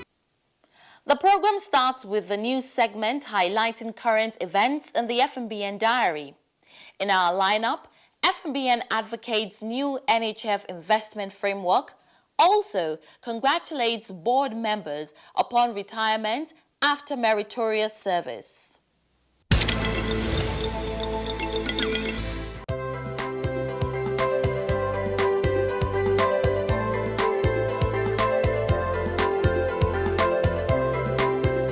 The Managing Director of the Federal Mortgage Bank of Nigeria has disclosed that the bank is proposing a workable and profitable investment strategy that will make banks and insurance companies comply with mandatory investment into the National Housing Fund scheme.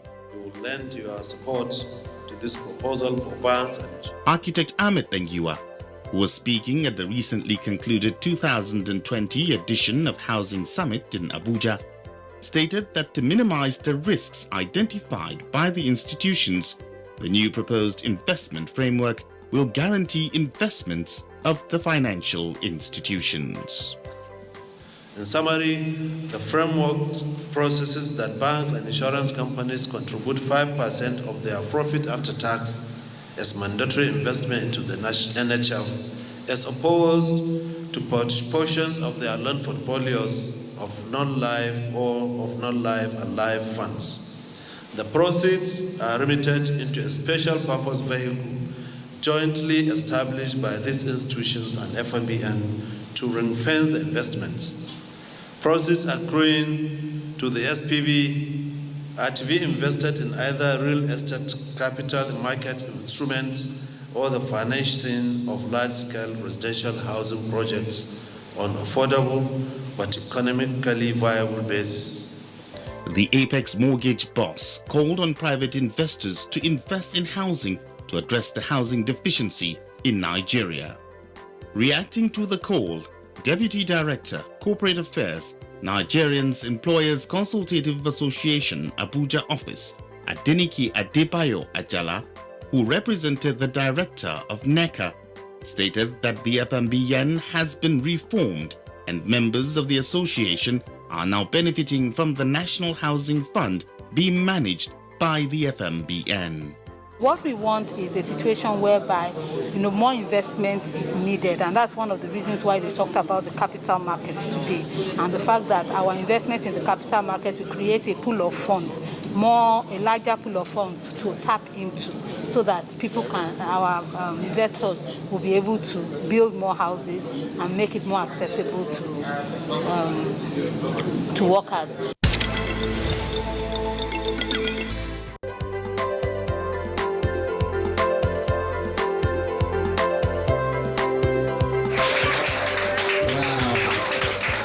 Meanwhile, the Federal Mortgage Bank of Nigeria has facilitated with the former head of Public-Private Partnership of the Federal Ministry of Works and Housing and member Board of Directors of Federal Mortgage Bank of Nigeria, Architect Eukeria Alozie, on her retirement from active service. Speaking at the dinner party organized to mark her retirement, the Managing Director, Federal Mortgage Bank of Nigeria, Architect Ahmed Dangiwa, described Mrs. Alozie's contribution to the FMBN as legendary, as she championed the partnership between the FMBN and the Ministry of Works in delivery of the ministerial pilot housing scheme. Alozie has helped expand the frontiers of housing delivery efforts through her active involvement in one of our partnership flagship programs, the Ministerial Pilot Housing Scheme. That project has helped deliver thousands of houses across the country. We have also developed other projects with her and schemes in our efforts at exploring and expanding all angles to facilitate mortgage, lending, and home ownership to Nigerians, particularly the low-income earners. In the next 12 months, the bank Through her own contributions, will be delivering about 5,000 housing units from its mini-city housing development program under the National Economic Sustainability Plan of the Federal Government of Nigeria. Madam Affordable Housing, as Alozie is fondly called by her admirers, appreciated the Honorable Minister of Works and Housing, His Excellency Babatunde Fashola SAN, and colleagues and partners that gave her the opportunity to serve Nigerians, advising young architects, especially the females, to consider hard work as a major key to survive in the profession. They should work hard. It's not a profession that is meant for just one gender. Everybody is welcome, but it must be a hard-working person to be able to survive that profession. They should not go, like when I do lectures for young architects, I advise them not to go around trying to do a BSc in architecture, MSc in architecture, and a PhD in architecture. So it would be better for them to do architecture, go to the other parts of the built industry, especially town planning, and they become better architects. One major focus of the Federal Mortgage Bank of Nigeria is to bring the bank to their customers in the comfort of their homes through the deployment of information and communication technology. In our next segment, Building Blocks, we will open your eyes to technological advancement of the bank that you can take advantage of it to get the services of the bank at your fingertips. Please watch and join the trend.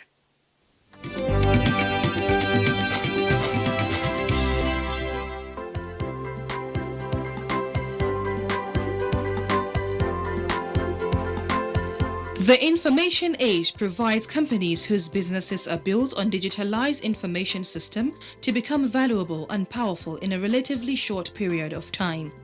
The Federal Mortgage Bank of Nigeria is one of such institutions that has leveraged on the opportunities provided by the Information and Communication Technology (ICT). In terms of technological advancement in the bank, what we are doing now is in terms of platform. We want the bank to be more platform-based, whereby people don't have to come to the bank in terms of services the bank offer, in terms of service delivery, so that you can use this platform we have provided, and I'll state those platforms. Number one, we have a USSD, Unstructured Supplementary Service Data, *219#, whereby people can make some level of transaction with the bank. You can, using that *219#, find out about your NHF number. You can update your contact details, which is very important. You can retrieve your NHF number.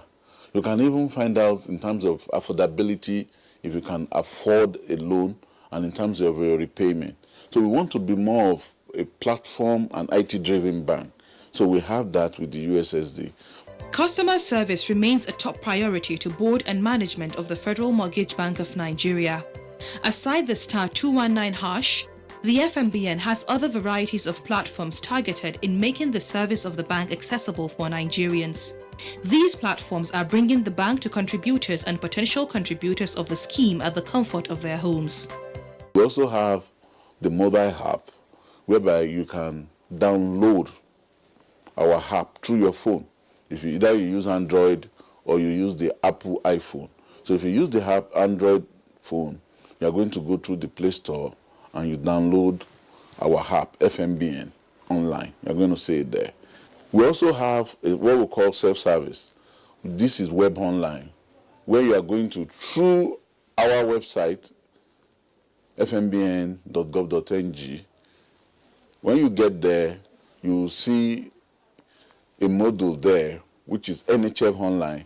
So you can also use this and register. When you sign up to use this service, you have access to most of our services. With the help of ICT, the Federal Mortgage Bank of Nigeria is not only making the access to information easier, but also transparent to every contributor of the bank. Once you make contribution to the bank, and those contributions are remitted to the coffers of the bank, we'll send you monthly alerts. So that's one form of transparency and accountability to our teaming contributors.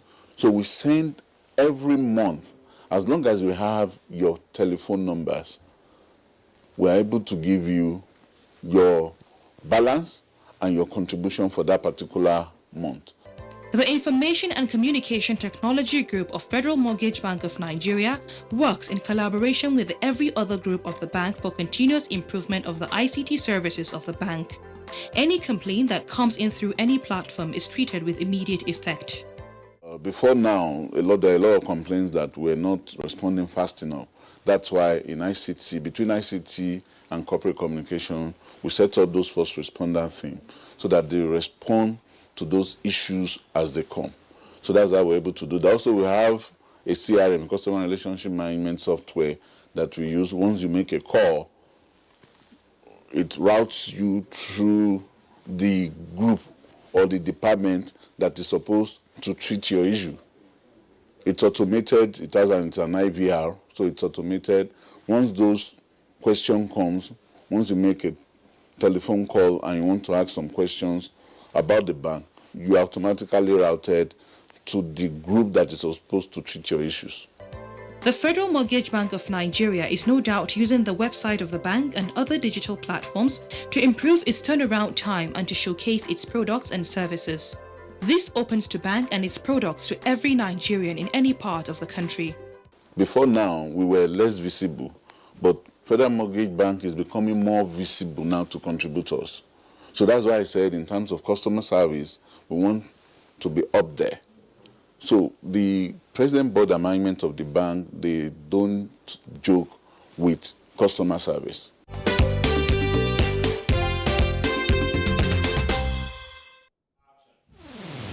The Federal Mortgage Bank of Nigeria has contributed greatly in solving the housing deficits of Nigeria, making its impact felt across the 6 geopolitical zones of the country.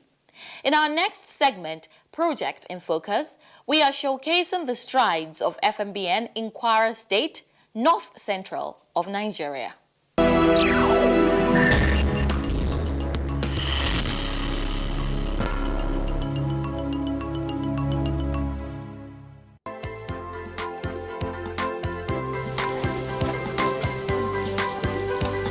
Cities are emerging. One of such emerging cities is Kam Abioye Housing Estate, located in Kwara State, Nigeria. The Federal Mortgage Bank of Nigeria approved the construction of 650 housing units in this estate in collaboration with Kam Abioye Nigeria Limited. The first phase has 250 housing units, which consist of 170 housing units of 3-bedroom detached bungalow, 40 units of 3-bedroom semi-detached, and 40 units of 2-bedroom semi-detached bungalows, all of which have been completed. This estate is housing Nigerians from different walks of life, like the civil service, public servants, and the business people. As it were, the FMBN has disbursed funds for the commencement of the second phase. At the moment, another 100 housing units in the second phase have been completed. At the completion of the estate, we are not going to even call the estate again as an estate. We want to change it to city, because we are going to thousands of housing units with the remaining land. So we're going to call it a city, and the people, if you meet some numbers of our subscribers, they are very happy to be here. And we have many interested civil servants that are trooping in day and night. We really appreciate the Federal Mortgage Bank of Nigeria being come to our aid to realize this project. Immediately we gave them our application. An estate can only be said to be standard when the necessary infrastructure is put in place. This estate indeed has adequate water supply from water reservoirs, among other facilities. In the estate, we have our road networks, the lightning, we have transformers, we have 500 kVA transformer, which serve the first 250 units. And we have another 500 kVA for our second phase. In recognition of its role, a street is symbolically named after FMBN. In this street, a hospital will be built amongst other essential facilities for the comfort of the residents. The first road is Federal FMBN Street. I don't know if you have seen it. We have, if you go out now, you see FMBN Street. The last portion, there's an hospital project going on. Then if you see our recreation center, we have started in front, and then that's the police post. Then the shopping mall, we have cleared the land. We are about starting. So all our layout comprises of all this. And so we are doing it studies. By the time we complete that city, every office will have been in operation. Things are changing for the better in the Federal Mortgage Bank of Nigeria. Gone are the days when the FMBN gave out loans without off-takers for such estate. Getting the list of off-takers before loan is approved is indeed helping the bank to prevent the possibility of bad loans, which could hinder efforts of the bank towards housing delivery. This present government, they are serious and curious about this housing development in Nigeria. In fact, I think the FMBN is working seriously on so many products to solve the problem of housing problem in Nigeria. The Federal Mortgage Bank of Nigeria, FMBN, wishes to inform the general public that the home renovation loan form is free and not for sale. Therefore, on no account should anyone pay anything to anybody in order to obtain the form. Furthermore, no processing fee is required to get the loan. You should therefore report to the bank anyone who demands a processing fee for your home renovation loan application. The home renovation loan application form is available for free in our branch offices in all 36 states of the Federation and the FCT. The bank warns seriously that anybody caught selling the forms or demanding a processing fee will be handed over to the appropriate authority for prosecution. Be warned. Announcer, Management.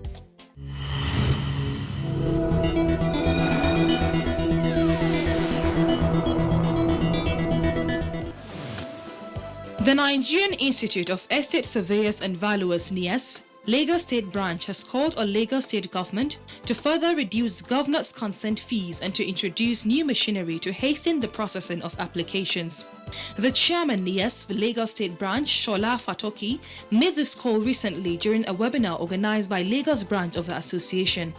Shola stated that affordability of property registration and the ease of land title procurement are important components of transparency in land administration to address housing deficit in the state. Reacting to the call during the webinar, Deputy Director, Lagos State Land Services Directorate Olabisi Demola Alade said, the government is still working on modalities to further reduce the land transaction charges, adding that NYSC members will be involved in the decision-making process.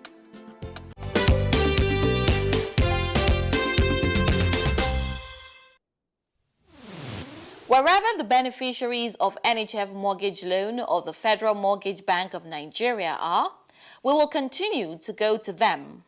Listen to their testimonies as they stand as proof to inspire you to take a step of getting your own house through the FMBN. In our next segment, Dream Come True, we will bring to you the success story of a young man who grabbed the opportunity presented by the FMBN and is now a proud homeowner. The landlord hired me. I just want a house of my own. Very flexible. People don't even know that it's not just for civil servants. It's real. I'm now a house owner. I was very happy.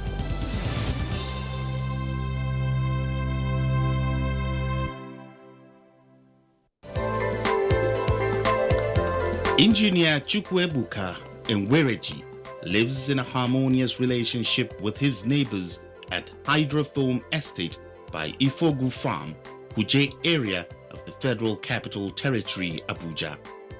He's not only living here, but a proud owner of this lovely 3-bedroom semi-detached flat. A young man who who desired to have a house of his own at an early stage of life, his quest was helped by the Federal Mortgage Bank of Nigeria. My quest and longing to get a shelter over my roof and run away from the annual payment of rent, which can be increased at any given time by the landlord, so to say, it's been long. I've been longing for it. And when I saw an opportunity to grab it, I do that with my two hands. Chukwuebuka grabbed the opportunity with his two hands and took steps to ensure this. That you are a contributor to the National Housing Fund. And you can provide the evidence by providing them with your NHF number and NHF passbook. The passbook is where the amount that have been deducted from your salary monthly since you joined the service is being recorded. And once you have this at hand and you're able to provide your pay slip to show that the amount of money you are actually claiming to be earning is documented in that your pay slip. Pay slip shows the amount you go home with, amount you are paid, and also you provide them with the statement of account for their salary for like 6 months for them to certify that that amount in your pay slip reflects in your bank account, and that bank is your salary account. After Chukwuebuka presented the requirements and he was able to pass affordability test, he got this house at 8.5 million naira on a mortgage loan of the FMBN, which is spread to be paid back for a long period of time, and is proud of what he has been able to do to make the house comfortable. Last year I was able to get my letters, the offer letters and the allocation letters, and further I was also given my key, and right now we are sitting here. It's a joy. In fact, the joy knows no bound, because if you see the load you have taken off your shoulder of paying rent annually, and the one thing is that if you pay rent this month, before you close your eyes and open, the year is over, and you have to pay another one. So it's a big responsibility off my shoulder paying that rent. Chukwuebuka now lives a comfortable life in this house, where he grows his vegetable garden for his family's consumption.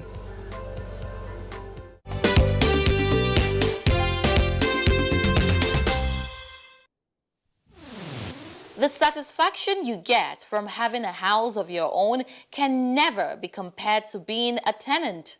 The money you pay for a rent can be enough to service a mortgage loan and make you a proud homeowner. For more details, visit www.fmbn.gov.ng or any FMBN office nearest to you. I'll be back next week on this same station with another edition of Everyone Deserves a Home. Do have a pleasant night, and bye for now.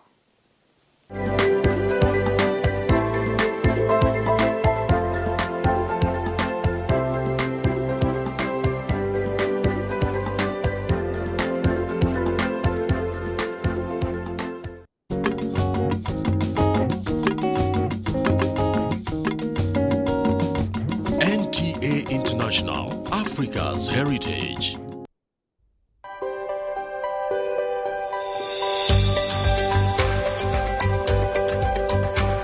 From the National Information Technology Development Agency, NIDA.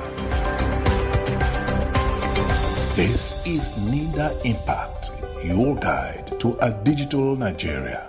Shop local, eat local, spend local, enjoy local. It takes you to start the trend. Support the area where you live, work, and play. It's more like saying embracing Nigeria and showcasing it to the world. Now, dear to President Muhammadu Buhari's heart is boosting local content at all levels.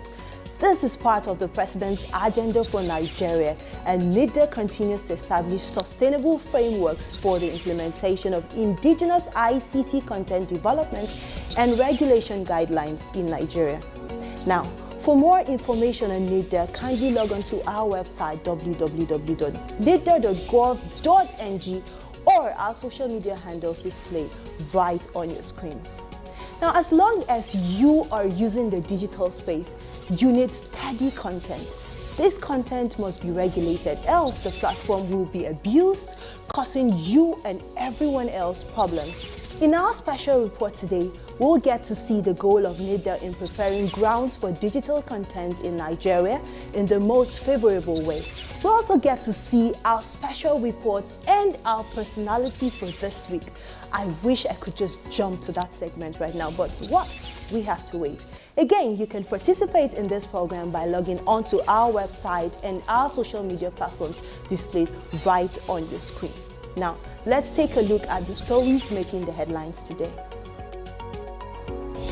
Stakeholders engage for review of the National Blockchain Adoption Strategy. The Minister of Communications and Digital Economy, Dr. Isa Ali Pantami, launched the Digital Nigeria portal and mobile app in Abuja. Now, let's see the news proper. The Minister of Communications and Digital Economy, Dr. Isa Ali Ibrahim Pantami, launched the Digital Nigeria portal and mobile app in Abuja. Dr. Pantami said it was part of the government's key initiatives aimed at empowering innovators and entrepreneurs with the requisite skills to thrive in an emerging digital economy, in acquiring cutting-edge digital skills within the comfort of their homes. Our journey towards developing Nigeria's digital economy commenced officially when Mr. President, our boss President Muhammadu Buhari, GCFR, approved our request of redesignating the Ministry of Communications to the Ministry of Communications and Digital Economy, along with an upgrade of the mandate on the 17th of October 2019. He said the portal has courses which include web development, cloud computing, blockchain, artificial intelligence, and programming, amongst others.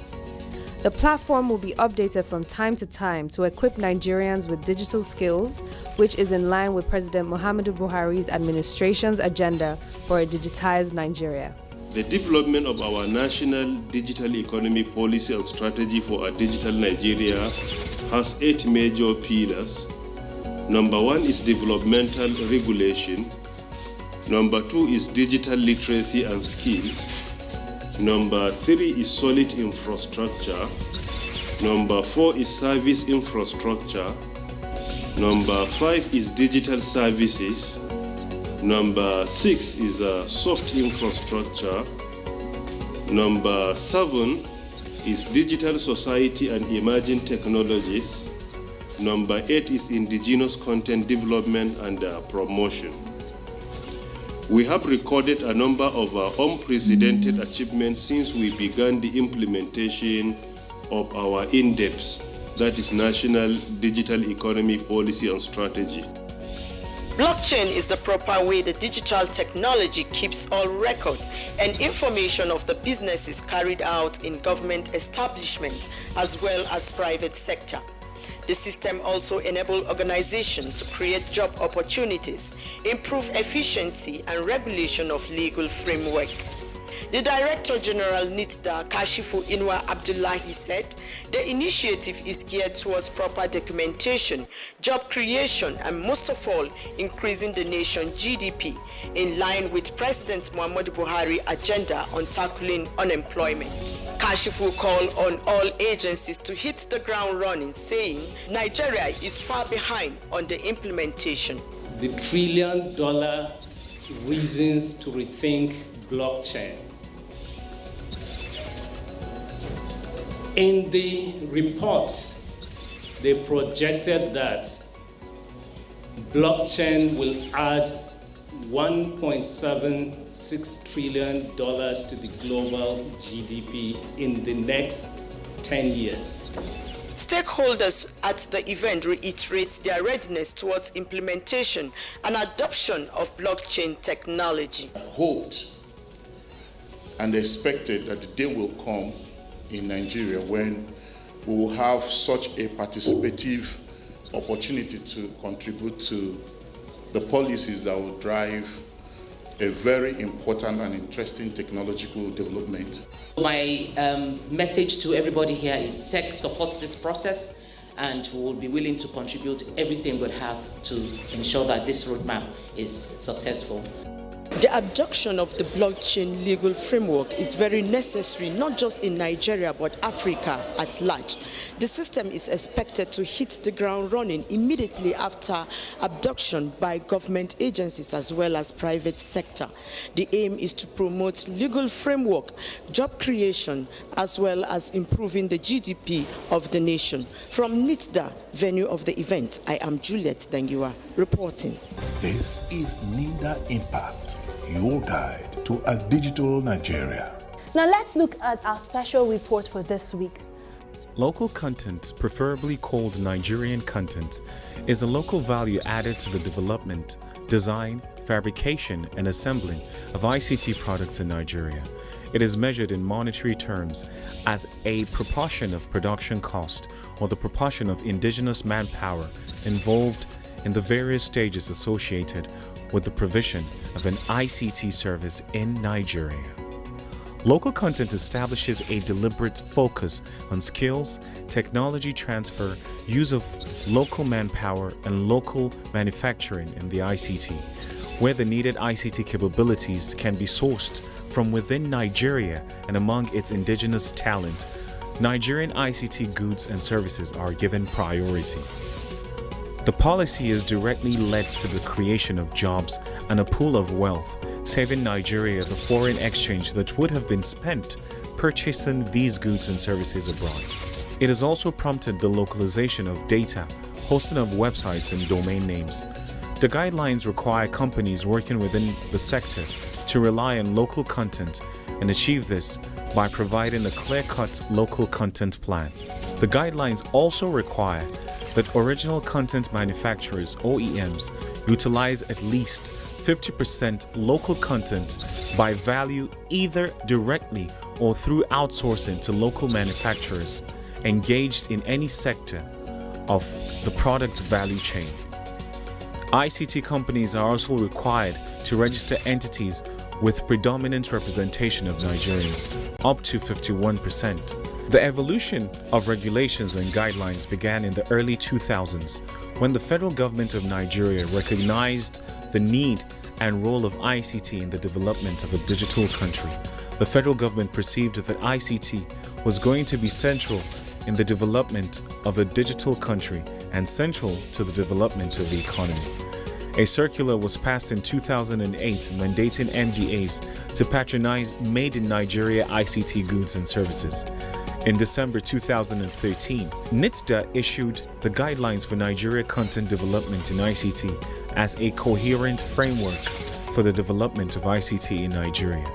There are three critical aspects of the guidelines, and they are driving indigenous innovation, developing the local ICT industry, and establishing intellectual property regulation and protection standards.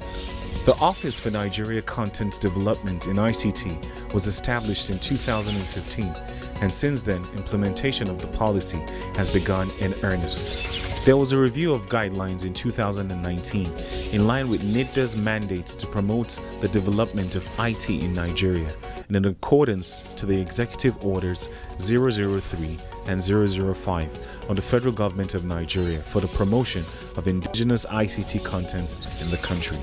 The orders empower agencies like NITDA to provide a comprehensive database of verifiable skills and capacities in ICT to ensure only indigenous companies are considered for procurements where capacity is available locally. The Office for Nigeria Content and Development in ICT was established as a sustainable institutional framework to enforce compliance with the regulatory guidelines for Nigeria content development in ICT under the NITDA Act 2007. The strategic role of the ONC is to help develop a truly indigenous ICT industry for wealth creation and local economy through the implementation of guidelines. Through the office, NITDA has so far led 3 compliance actions, and over 220 cases for compliance have been treated to ensure that MDAs comply with the regulations and follow minimum requirements based on the guidelines and other guidelines of NITDA. The office has also facilitated the repatriation of over 98% of government data. To speak further on local content in Nigeria is the National Coordinator, Office for Nigerian Content Development in ICT, Kasim Sodengi, Esquire.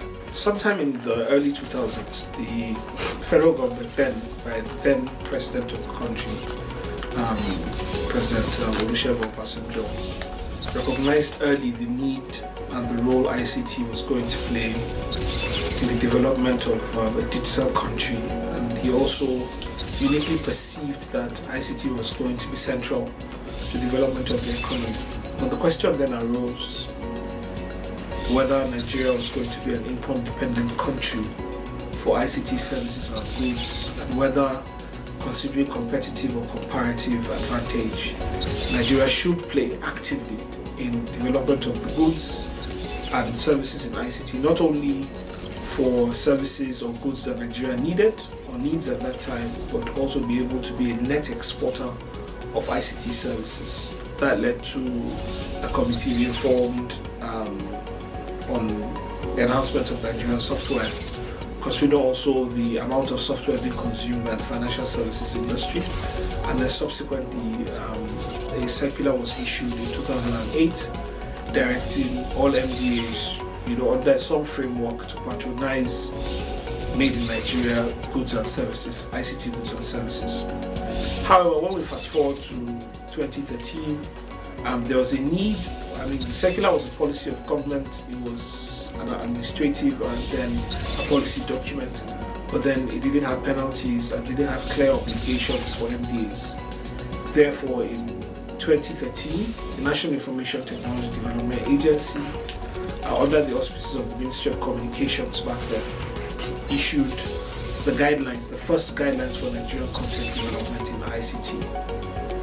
It was issued as a sustainable framework to drive various aspects of ICT development, to cover indigenous hardware development, to cover indigenous software-enabled service development, human capacity development, and the role of multinationals in building local capacity, and also transfer of technology, then data management practices, and then services around telecoms, what is naturally referred to as other aspects of the ICT value chain.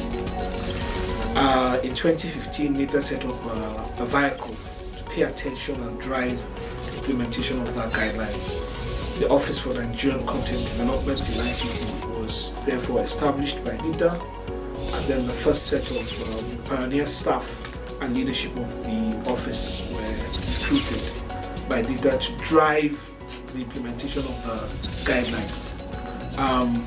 Since then, 2015, the implementation has been in earnest, and in 2019 there was a review of the guideline to align with the Executive Order 003 and 005 issued by the President, which contained provisions for improving Nigerian content or local content as they refer to in those documents.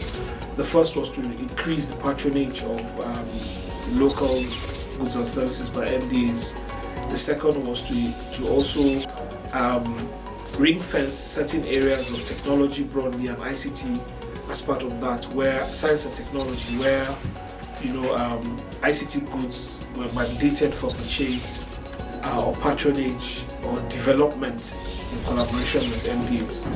As of today, an estimated 98% of government data now sits in indigenous data centers, providing good opportunities and requisite experiences for these centers, improving latency, access to information, ensuring the data sovereignty principles for government-generated data are followed. NITDA is providing strategic support to NOTAP to achieve understanding and deepening the software space in Nigeria. The implementation of strategic policy drive for local content development is a peek into the future in ensuring that all ICT powers that can influence Nigeria are in the hands of Nigerians. Nigerian content policy in ICT means handing the keys of the future to Nigerians.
Microsoft has confirmed vulnerability in Windows operating system affecting every version from Windows 7 through Windows 10.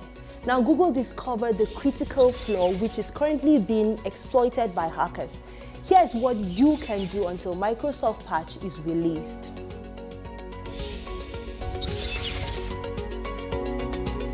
Number 1. If you use Google Chrome, visit only secured sites. 2. Do not download media, games, or apps from third-party sources. 3. Avoid opening attachments and links sent to you by email. 4. Scan your system frequently for malware. Now, on our Startup Lounge this week is a woman who leads a team of vibrant, talented, and passionate youth working together to promote entrepreneurship and innovation as a catalyst to reduce poverty. Adeze Sokan works with Virtuous Platform as the Director of Design, Strategy, and QA. Let's meet Adeze. Hi, my name is Adeze Shoko and I'm the Director of Design and Strategy at Ventures Platform. I design interventions, policy and programs that support entrepreneurs to create jobs and create access. Yeah, my name is Mimshaku Bioha and I'm the Executive Director of Ventures Platform Foundation, basically creating economic prosperity in Africa by supporting innovators and entrepreneurs solving the hardest problems on the continent.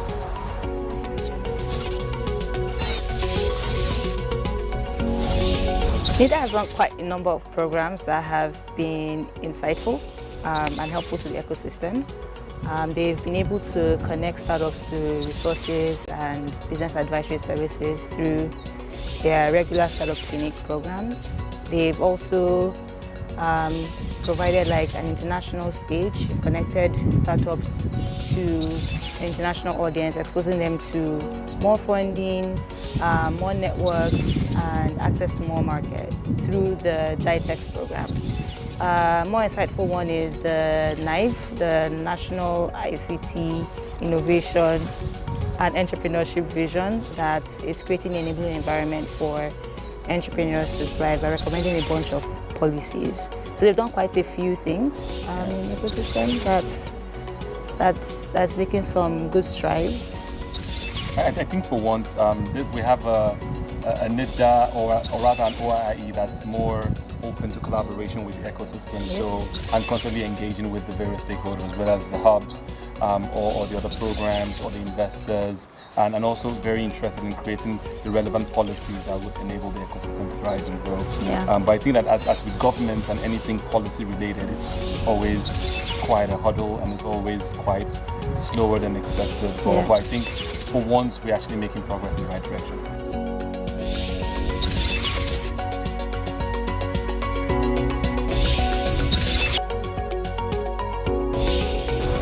Okay, so I think that hubs play a very critical role in the innovation and entrepreneurship ecosystem, particularly because of the gaps between academia and industry. So hubs have taken up a very critical role as being part of educators, but also as a support system for entrepreneurs. Nigeria has seen a growing lineup of hubs in the past 3 to 4 years. Currently have over 100 hubs across the country. Almost every state in Nigeria currently has a hub. And what this means is that there is so much more opportunity for access to both infrastructure and support systems, mentoring and training, capacity building for entrepreneurs. But I think the major gap is that for many of these hubs, the people running these hubs have never really built a successful business in the past. So for a lot of them, the hub is their first business and they're trying to figure things out as they go. And they are now trying to also support entrepreneurs, which is quite a laudable task. But without a lot of content, then you still have the same challenge that we're facing as an ecosystem. So I think that it's great and it's a necessary thing to find a way to upskill the hubs, provide them with more access to capacity building or information and services that they will require to also cascade and help the startups in their ecosystems. So I think that supporting hubs at this time and training them and supporting them is a way to exponentially grow the impact on the innovation and entrepreneurship ecosystem. So I think that's a great thing that they're doing, and I think that as long as it's being implemented well, it will have remarkable impact on the ecosystem. Yeah, I actually mentioned that as well. I think one is smart because they're going to catalyze economic growth, I guess, because you're working through hubs. There are almost 85 or more than 85 hubs in the country. But like he said, how it's implemented is very critical. So teaching them how to support entrepreneurs is great, but also I think most important is helping them be sustainable. How do we help all these hubs be sustainable and create value to the ecosystem?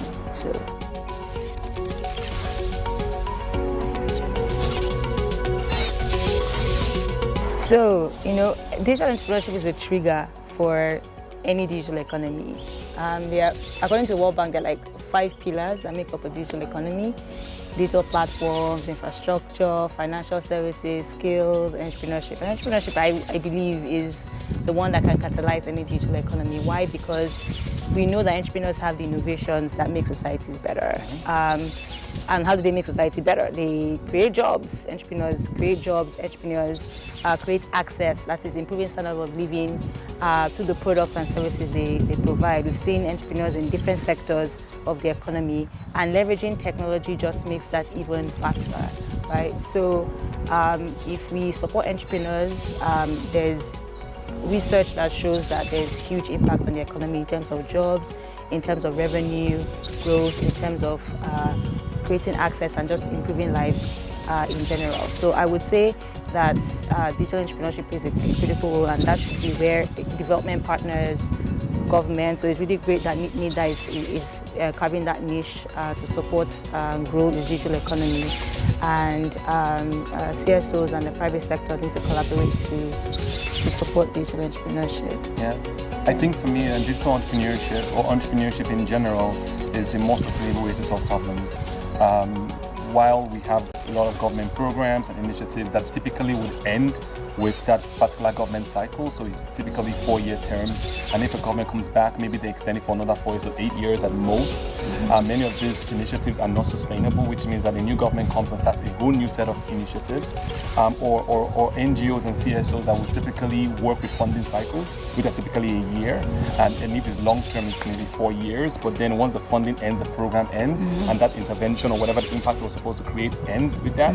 But entrepreneurship typically is much more long-term in its horizon. It's more sustainable, and it continues. It's a gift that keeps on giving typically.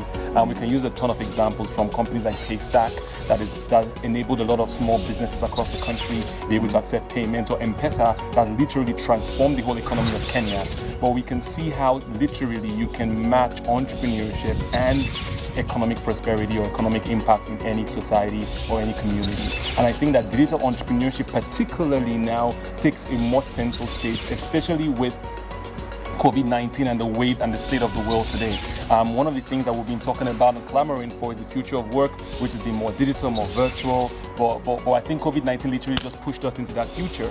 And what we're seeing today is that businesses that have been able to transition or already had business models that were digital in their making have seen tremendous growth in this time, while businesses that need physical engagement and brick and mortar businesses have seen a huge decline at this time. And I think that this is best time more than ever before for us to support more digital entrepreneurs, because literally it will be impossible to run businesses in lockdowns if you don't have digital infrastructure. But then this is where the government has to come in, because there are things required to catalyze the digital economy and digital entrepreneurship. Like, people wouldn't be able to buy online if they don't have access to the internet. Yep. So there's a bunch of stuff around infrastructure, around the relevant policies that would be required to catalyze ecosystem and enable more digital entrepreneurs. So I think that yes, digital entrepreneurship has a direct link to economic prosperity and to the economy, but then there are lots of things that need to be done to ensure that more people can participate in the digital economy.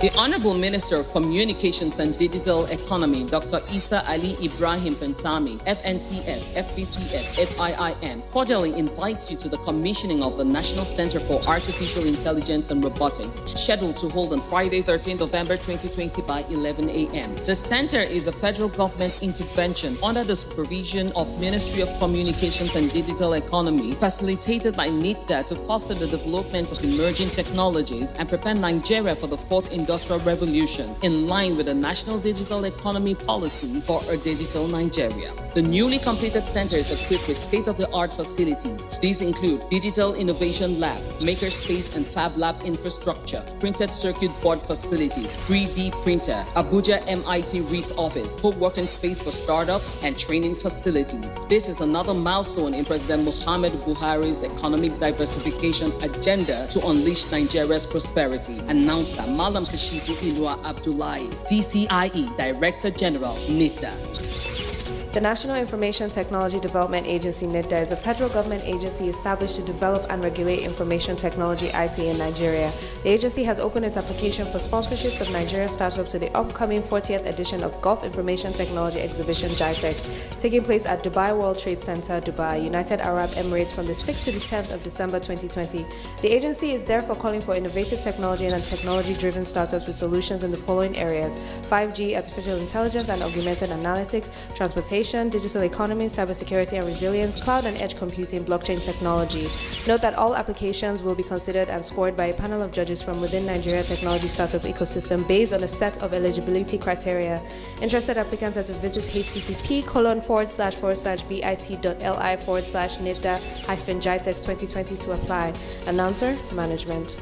President Muhammadu Buhari on Monday, 5th February 2018 signed the Executive Order 5 for planning and execution of projects, promotion of Nigerian content in the contract and science, engineering and technology, and NITDA remains your go-to guide for establishing sustainable frameworks for the implementation of indigenous ICT content development and regulation guidelines here in Nigeria.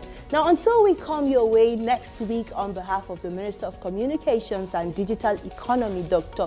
Isa Ali Pantami, and the Director General of NITDA, Malam Kashifu Inua Abdullahi, and also management and staff of NITDA, we say thank you for staying with us. Let's make it a date, same time, same station. I am Dorcas Bello, and bye for now.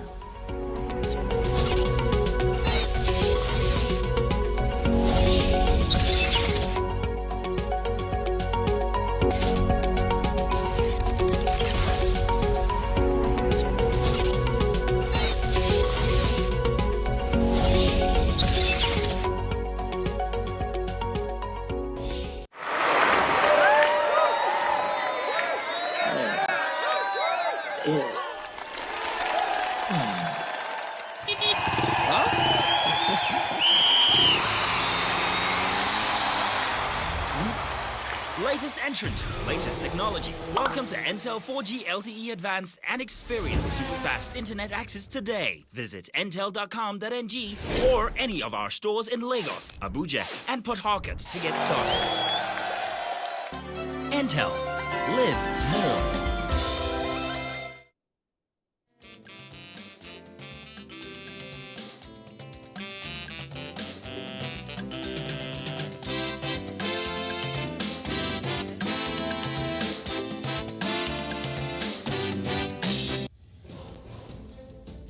From dusk to dawn, 24 hours a day, NTA International is with you. In your living room, office, and everywhere, anywhere. We provide a company you desire in terms of balanced and up-to-date news, programs, and the best of entertainment.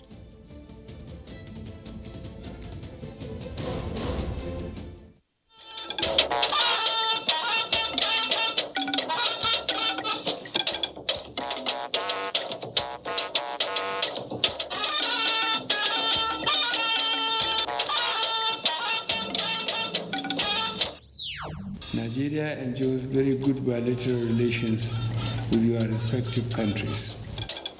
Tonight, President Buhari on global peace.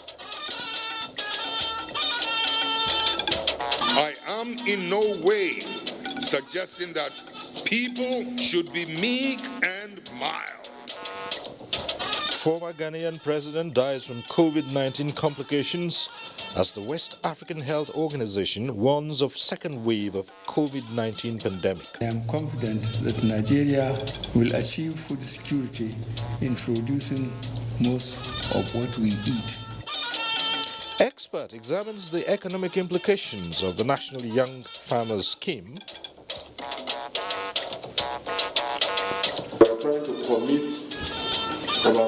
2 billion to public housing for in one budget year. Plus, more ministries and parastatals defend budget. Good evening. Thanks for joining us on NTA Network News. I'm Cyril Stober in Abuja.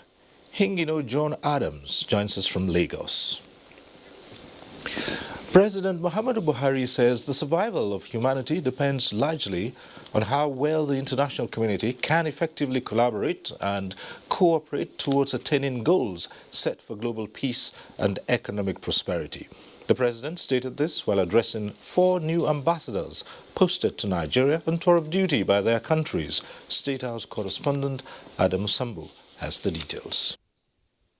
The new envoys who presented their letters of credence to President Muhammadu Buhari were Daniel Bertrand from Belgium, Ba Abdurrahman of Mauritania, Thomas Seleshinja of Austria, and Not Eiliv Len from Norway. With this historic and remarkable event, the ambassadors have formally begun diplomatic responsibilities in Nigeria as defined by the provisions of the time-honored Vienna Convention. And as the nation continues to bask in the euphoria of its Diamond Jubilee celebration, President Muhammadu Buhari wants the envoys to take steps towards deepening existing relations between Nigeria and their countries for the benefit of their peoples. Nigeria enjoys very good bilateral relations with your respective countries and has collaborated at the multilateral level to achieve targets set by several international conventions and treaties established by our respective nations. We need to enhance the existing cordial relations between us in the interest of our peoples and countries. Nigeria is ready to pursue broader dialogue as well as enhanced cooperation and collaboration on the basis of constructive mutual respect and a shared vision for our future. Nigeria, President Buhari explains, shares common problems of insecurity, impact of climate change, and socio-economic challenges common amongst nations, saying, however, that efforts are being intensified by its administration towards overcoming these difficulties. As a global family, we are impacted by several other common challenges like terrorism, insurgency, climate change, population explosion, human trafficking, corruption, poverty, and now the global health pandemic, which coronavirus represents, considering its mayhem across the world. All these challenges underscore the need for the international community to make concerted efforts at resolving them in the interest of our common humanity. The president also made a case for the international community and investors to take advantage of the country's diversity in human and natural resources for investment. Responding on behalf of the new envoys, Ambassador Daniel Bertrand of Belgium promised to make their stay in Nigeria more eventful and result-oriented. I would like also to tell you that we are at your disposal in order to go ahead, to strengthen, to narrow our bilateral ties, not only in the economic and commercial fields, but also in the political and cultural fields. All the new envoys were earlier on arrival at the State House treated to a befitting diplomatic welcome by officers and soldiers of the Presidential Guards Brigade. From the State House, Adamu Sambu, NTA News. D8 Organization for Economic Cooperation is now targeting a significant increase of at least 10% in trade annually to meet up with Sustainable Development Goals in addressing poverty, hunger, and health care among member states. The steps taken to pursue the agenda by the D8 bloc is the establishment of Health and Social Protection Program in Abuja. Usman Aliyu reports.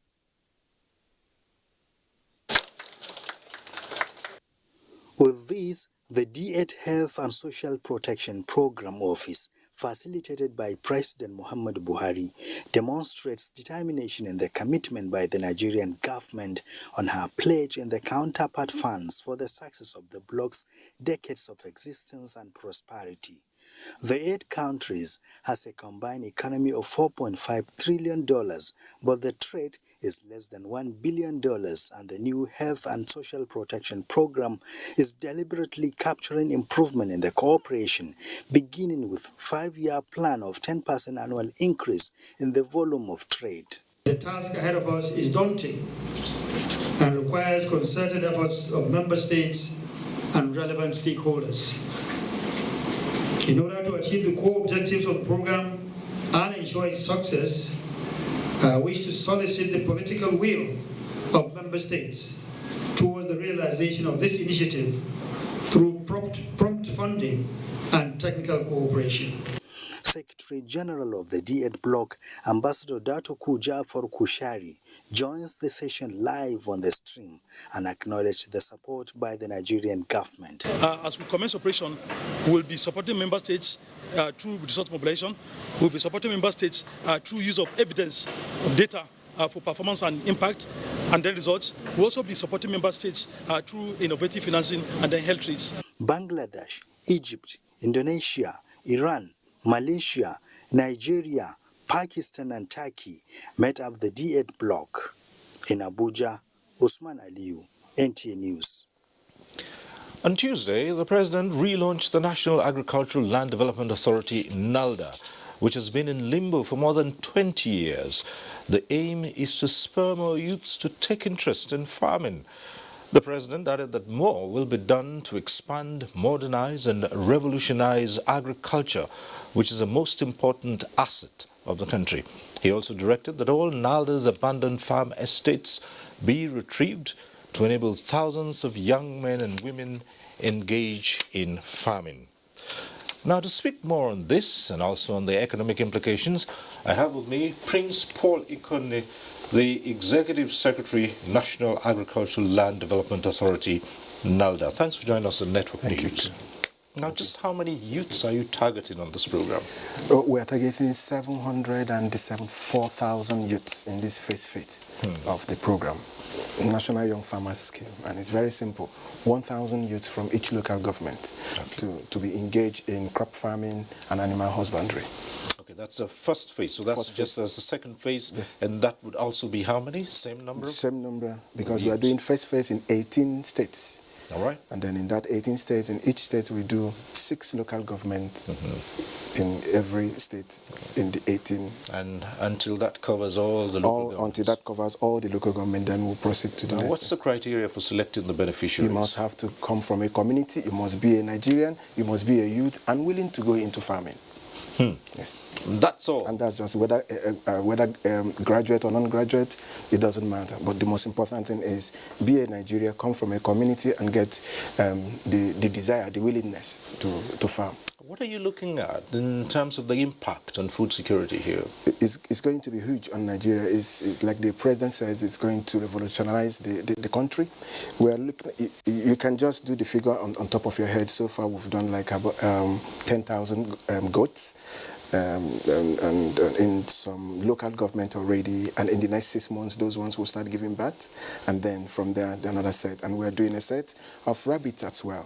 Again, for crop farming, we're going to cluster farmers a size of 500 to 1,000 hectares, where each farmer will have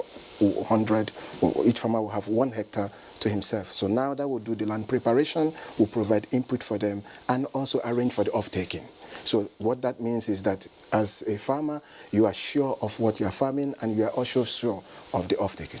The President directed that you recover all your farmlands, which are almost lost before. Now, where are these farmlands and what are you doing to recover them? NALDA has land in all the senatorial districts in Nigeria, if not in all the local government. It's very simple. We have reached out to the governors. Some of these farm estates are there, abandoned. Some encroachment already, some taken over by other agencies and other groups, but we have written to the state governors for the ones that we are taking over by state governors, and so many of them are cooperating. Again, we are receiving additional land donations from communities that want their youth to be engaged into farming. Well, one of the biggest issues about access to farmlands is farming actually has to do with acquiring land for farming. Now, you've got land which you're recovering, but again, you've also talked about reaching out to the state governor. So, apart from yours that you're recovering, what's been the response of providing more land so you can get ahead with the scheme? Communities are already donating land. Like in Imo State, we have received about 5,000 hectares of land donated for. And in Katsina State, same, about 7-8 local government has donated land for their youth to engage. Cyril, I must have to say this. This is the time for communities to get their youth engaged. This is time for communities to make available those abandoned lands so that we will use it to engage them. It's good. Our program is community-based. What it means is that if you have youths in that community and the community has land, they have to donate it, we engage their youth. For the urban areas, we engage them in animal husbandry because we know that they don't have land to farm, and some of them will also be engaged in food processing and packaging. This run pari passu with... Yes, at the same time, yes. Okay, so when we started off in real time? We have started already. Tomorrow we are off to some states to start distributing next. Tomorrow, by Tuesday, we are in Kebbi. We are in Imo tomorrow to distribute the rabbits, and we are already collecting data. So it's also an opportunity for Nigerian youth to key into it. It's a lifetime opportunity. The whole world is heading towards agriculture, and the president has made it possible by providing all that is required to get the youth engaged. Well, Prince Paul Ikodne, Executive Secretary NALDA, thanks for being here. Thank you very much. Thank you. Thank you. Right now, the news, as part of measures to attract foreign investors, the federal government is promoting the adoption of alternative dispute resolution and creating the necessary infrastructure which will enhance the speedy resolution of business-related disputes. Vice President Yemi Osinbajo disclosed this during a virtual interaction with members of the French Business Confederation, an event that also featured representatives of several top French companies and officials from both governments of Nigeria and France. The Vice President noted that companies would rather resolve their disputes through commercial arbitration, an area he said government is looking to explore in greater detail, and advised that alternative dispute resolution such as arbitration and mediation should always be in contracts. On business competitiveness, the Vice President explained that the efforts made by the administration across diverse areas of creating a conducive business environment are yielding results. On investments of government in the education and health sectors, the Vice President said the federal government, in collaboration with state governments, is encouraging best practices. Furthermore, Vice President Osinbajo said the federal government welcomes new investments in the power sector, especially ones that will connect directly with the end consumers on willing buyer, willing seller basis. Senior Special Assistant to the President on Media and Publicity in the Office of the Vice President, Laulu Akondi, in a press release stated that the participants at the forum include Minister of Industry, Trade and Investment, Niyi Adebayo, Central Bank Governor, Mr. Godwin Emefiele. And to benefit optimally from the 4 to 5% survival fund allocation by government, women are advised to take advantage of ongoing free registration of businesses. Minister of State, Industry, Trade and Investment, Mariam Katagum, made the call at the launch of Commodities for Export initiative in her ministry in Abuja. Benny Adams reports. When the businesses are formalized, that they'll be able to access other government initiatives. Equal rights between men and women are enshrined as fundamental human rights in the UN Charter. To further this goal, out of the ongoing disbursement of MSME's 75 billion naira survival fund, 45% has been allocated to the female gender. An advocate of he for she is the initiator of the scheme, aimed at building the capacity of women for economic prosperity.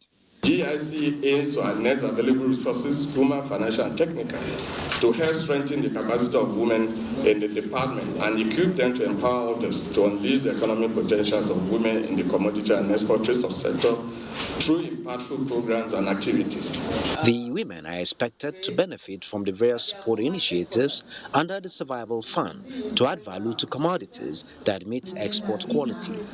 Benny Adams, NTA News. The federal government has commended the Ogun State government for introducing a global platform for marketing its traditional Adire textiles. Information and Culture Minister Lai Mohammed handed down the commendation in Abuja, Ogun State, at the launching of Adire Marketplace, a virtual platform to sell the fabric. Anthony Folson reports.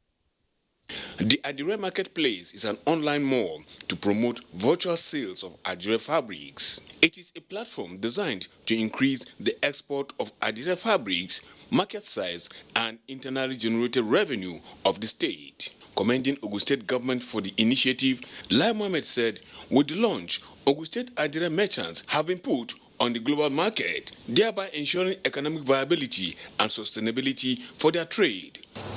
With this launch, the Adire Ogun Marketplace will be the largest inventory of Adire textile and accessories in the world. Maintaining that the launch wouldn't have come at a better time than now, as the world battles COVID-19 pandemic, which has forced a lot of businesses to resort to smart solutions in order to keep running, especially with the reduction of physical contacts and social distancing. With adireogun.com, anyone, anywhere in the world can log on to this website, window shop, and also buy any Adire material of choice. In other words, this will catalyze trading in Adire globally. Explaining the rationale behind the technology-driven marketplace created for Adire merchants in the state, Governor Dapo Abiodun said about 2,000 merchants have been uploaded, creating a global access for them. We're talking about the value chain that starts from the producer of the shades of the dye, the producer of the fabric, to the finished Adire makers themselves, which ends in the marketing and distribution network. Consultant to the governor on arts, culture and tourism and the State Commissioner for Culture and Tourism were optimistic that people around the world can today shop for Adire fabrics from the comfort of their homes. The Ogun State Adire industry is reputable for preserving cultural and traditional heritage of the people. From Abeokuta in Ogun State, Anthony Forson, NTA News. Watching Network News on NTA. We'll take a break now for some messages. The news returns shortly.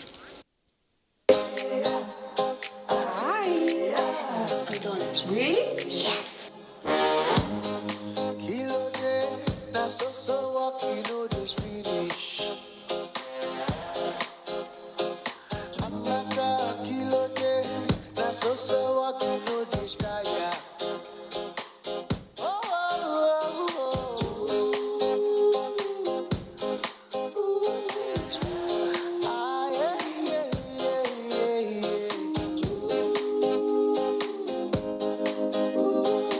There's an easier way to get more data.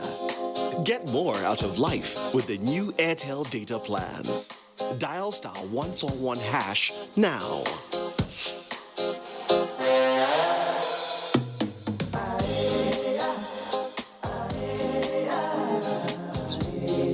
Data is life. Airtel, the smartphone network. The Honorable Minister of Communications and Digital Economy, Dr. Isa Ali Ibrahim Pantami, FNCS, FBCS, FIIM, cordially invites you to the commissioning of the National Center for Artificial Intelligence and Robotics, scheduled to hold on Friday, 13 November 2020 by 11 a.m. The center is a federal government intervention under the supervision of Ministry of Communications and Digital Economy, facilitated by NITDA to foster the development of emerging technologies and prepare Nigeria for the fourth industrial revolution, in line with the National Digital Economy Policy for a Digital Nigeria. The newly completed center is equipped with state-of-the-art facilities. These include Digital Innovation Lab, Makerspace and Fab Lab infrastructure, printed circuit board facilities, 3D printer, Abuja MIT REAP office, co-working space for startups, and training facilities. This is another milestone in President Muhammad Buhari's economic diversification agenda to unleash Nigeria's prosperity. Announcer Malam Kashifu Inua Abdullahi, CCIE Director General, NITDA. Stop it, Tenny! Tenny, can you please take a picture with us? Tenny, please, can you sing for us? Of course. When you need me, you can FaceTime me on the go. Baby, I got you. No matter where you go, oh baby,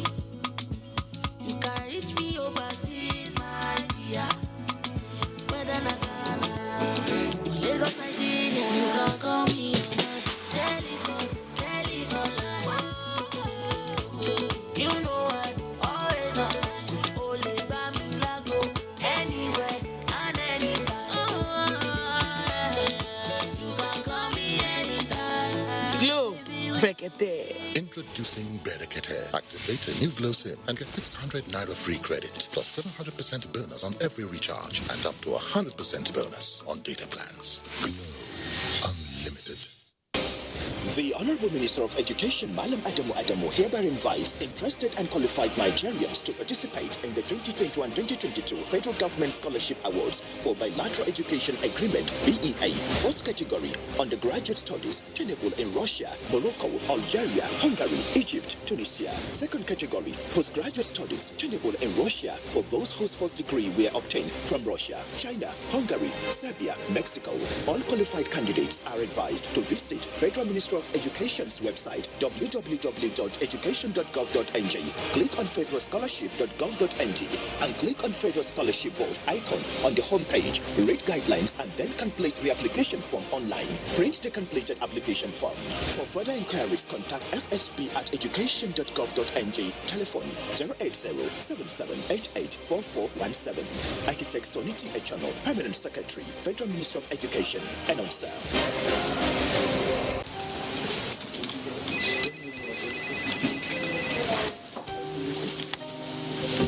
Small beginnings, only stepping stones to bigger things. That's our philosophy at Premium Pension. And so no matter the size of your money, our team of expert fund managers invested wisely and actively to make sure your money is always working as hard as you do. After all, the things we're building today can help shape your future in the long run. And with the right partner by your side, the one thing you're sure to do is soar. Premium Pension. Active today, premium tomorrow.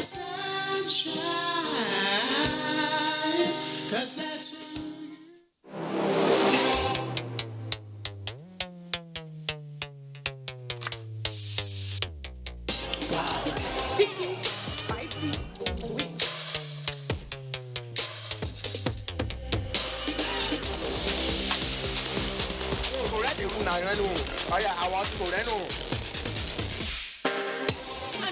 Don't touch me. I will get you arrested.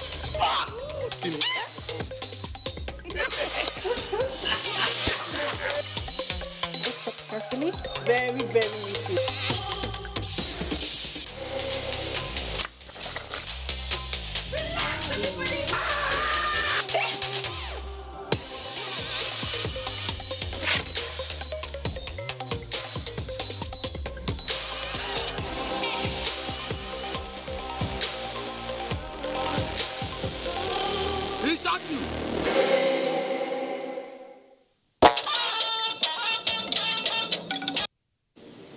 Thanks for staying with us.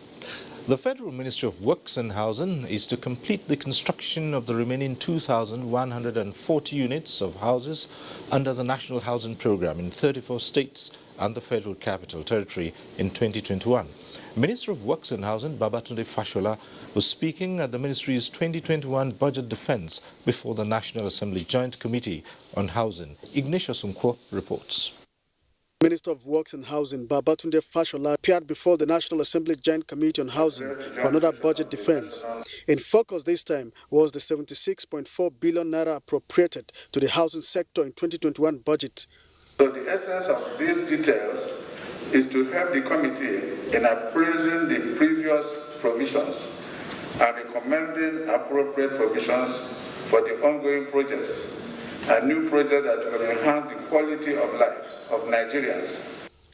The ministry will focus on the completion of ongoing projects, including the 11 buildings of federal secretariats under rehabilitation. So you will see again that we are trying to commit about 32 billion to public housing in one budget year for the whole country. This is less than 40 billion for Lagos in 2015. Abia State has been able to provide land. So I would also like to use this opportunity to appeal by ensuring that we are able to have federal secretariat for the states. This outstanding liability accumulates over a period of time. So 65 billion or 69 billion is not small money. And I want to strongly advocate for partial privatization of Federal Mortgage Bank and Federal Housing Authority. Okay, the federal government should let go about 40% of these two enterprises. The Director General of the Bureau of Public Enterprises, Alex Oko, has defended the agency's 2021 budget of 1.8 billion naira before the Senate Committee on Privatization. Personnel is 1.3 billion, while capital is 168 million. You will avail us a document so that we'll untie some of these things and know the way forward. The Director General explained to the committee that the Afam power plants privatized at 105 billion naira passed through due process, as the Senate Committee emphasized on job creation through privatization of any government assets. From the National Assembly, Ignatius Nkwo. Still on the 2021 appropriation, sustaining the implementation of critical projects numbering 28 is the priority of the FCT in 2021. The ministry is allocated more than 45 billion naira for that undertaking. National Assembly correspondent Lami Ali reports on the budget defense session of the FCT and others at the House of Representatives.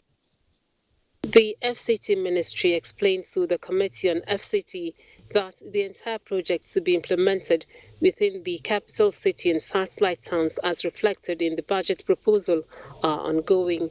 The Millennium Tour, which is a project that has been ongoing for quite some time and is meant to serve as an iconic landmark. We have made a provision that will allow us to complete a section of that particular complex. The Ministry of Aviation also appeared before the House Committee on Aviation to give insight into its 2021 proposal of 78.9 billion naira. To focus on the implementation of the aviation roadmap as approved by Mr. President. The roadmap will be implemented through public-private partnership.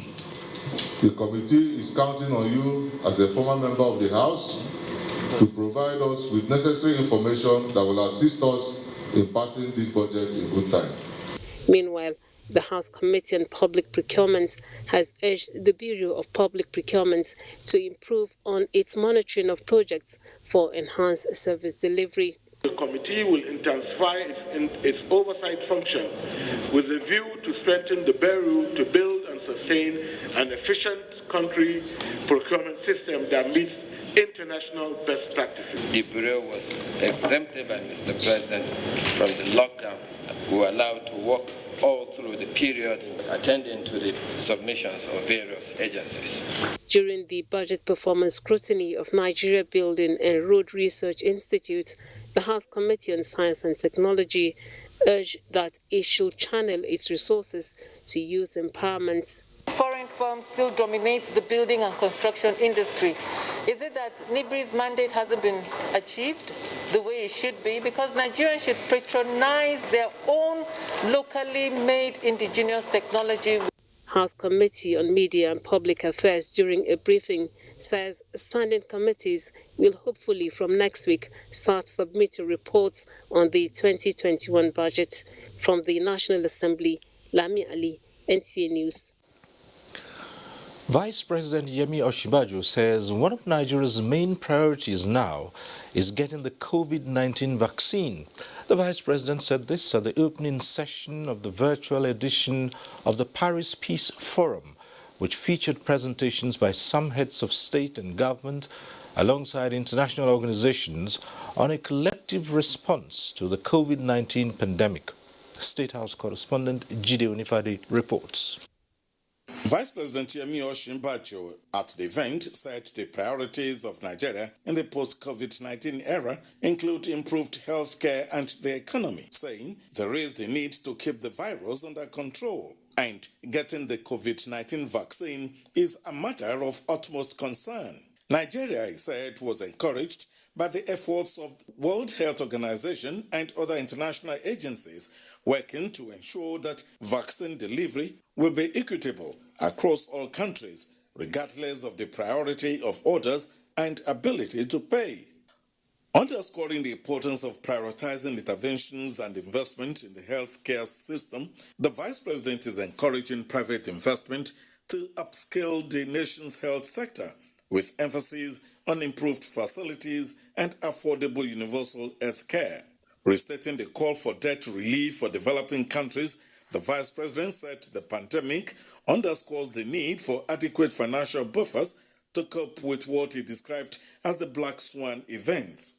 He assured that Nigeria stands with all countries of the world in the effort to eradicate the virus and leverage experiences for a healthier and more prosperous world. The Paris Peace Forum is an annual event that features leaders and actors from civil society around the world with a focus on challenges facing the world: climate change, terrorism, migration, cyber insecurity, and global governance issues, among others. In the State House, Jide Onifade, NTA News. In the meantime, the West Africa Health Organization is advising ECOWAS member states to brace for a second wave of the COVID-19 pandemic, as infection rate in the region hit more than 195,000 cases.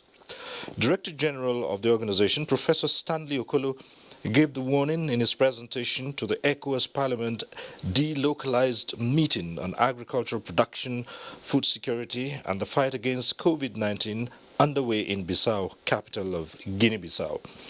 Professor Okolo encouraged regional leaders not to relent in efforts to contain the virus, bearing in mind that the region lacks the capacity to contain a second wave of the virus.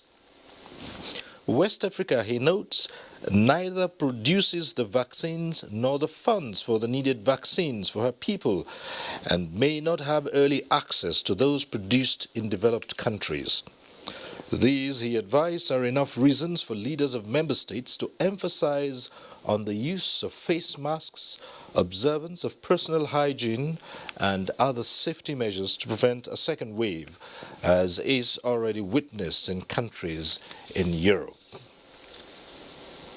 And arising from that, former President of Ghana, Jerry Rawlings, has died. Reports have it that former President Rawlings died from complications of coronavirus at the age of 73. Adebola Brookslyn Sunday reports. Reports say the ex-president died at Kolobu Teaching Hospital in Accra, capital of Ghana, on Thursday morning. A military ruler who later joined politics. Rawlings ruled Ghana from 1981 to 2001. Years of independence. He led a military junta until 1992 and then served 2 terms as the democratically elected president of Ghana. He is survived by his children and wife, Nana Konadu, who he married in 1977. Ladies and gentlemen, we cannot sustain this and guarantee our peace in this kind of recklessness. It is a catalyst for conflict. I am in no way suggesting, ladies and gentlemen, having said what I've just said, I am in no way suggesting that people should be meek and mild. Meanwhile, President Akufo-Addo of Ghana has sympathized with the family, children and wife of the late former president. He has also directed Ghana's national flag to fly at half-mast for the next 7 days and also declared 7 days mourning from Friday 13th to Friday 20th of November. President Akufo-Addo has, in the mood, suspended political campaigns within the period. In his words, he says, a great tree has fallen and Ghana is poorer for this loss. Adebola Brookslyn Sunday, NTA News.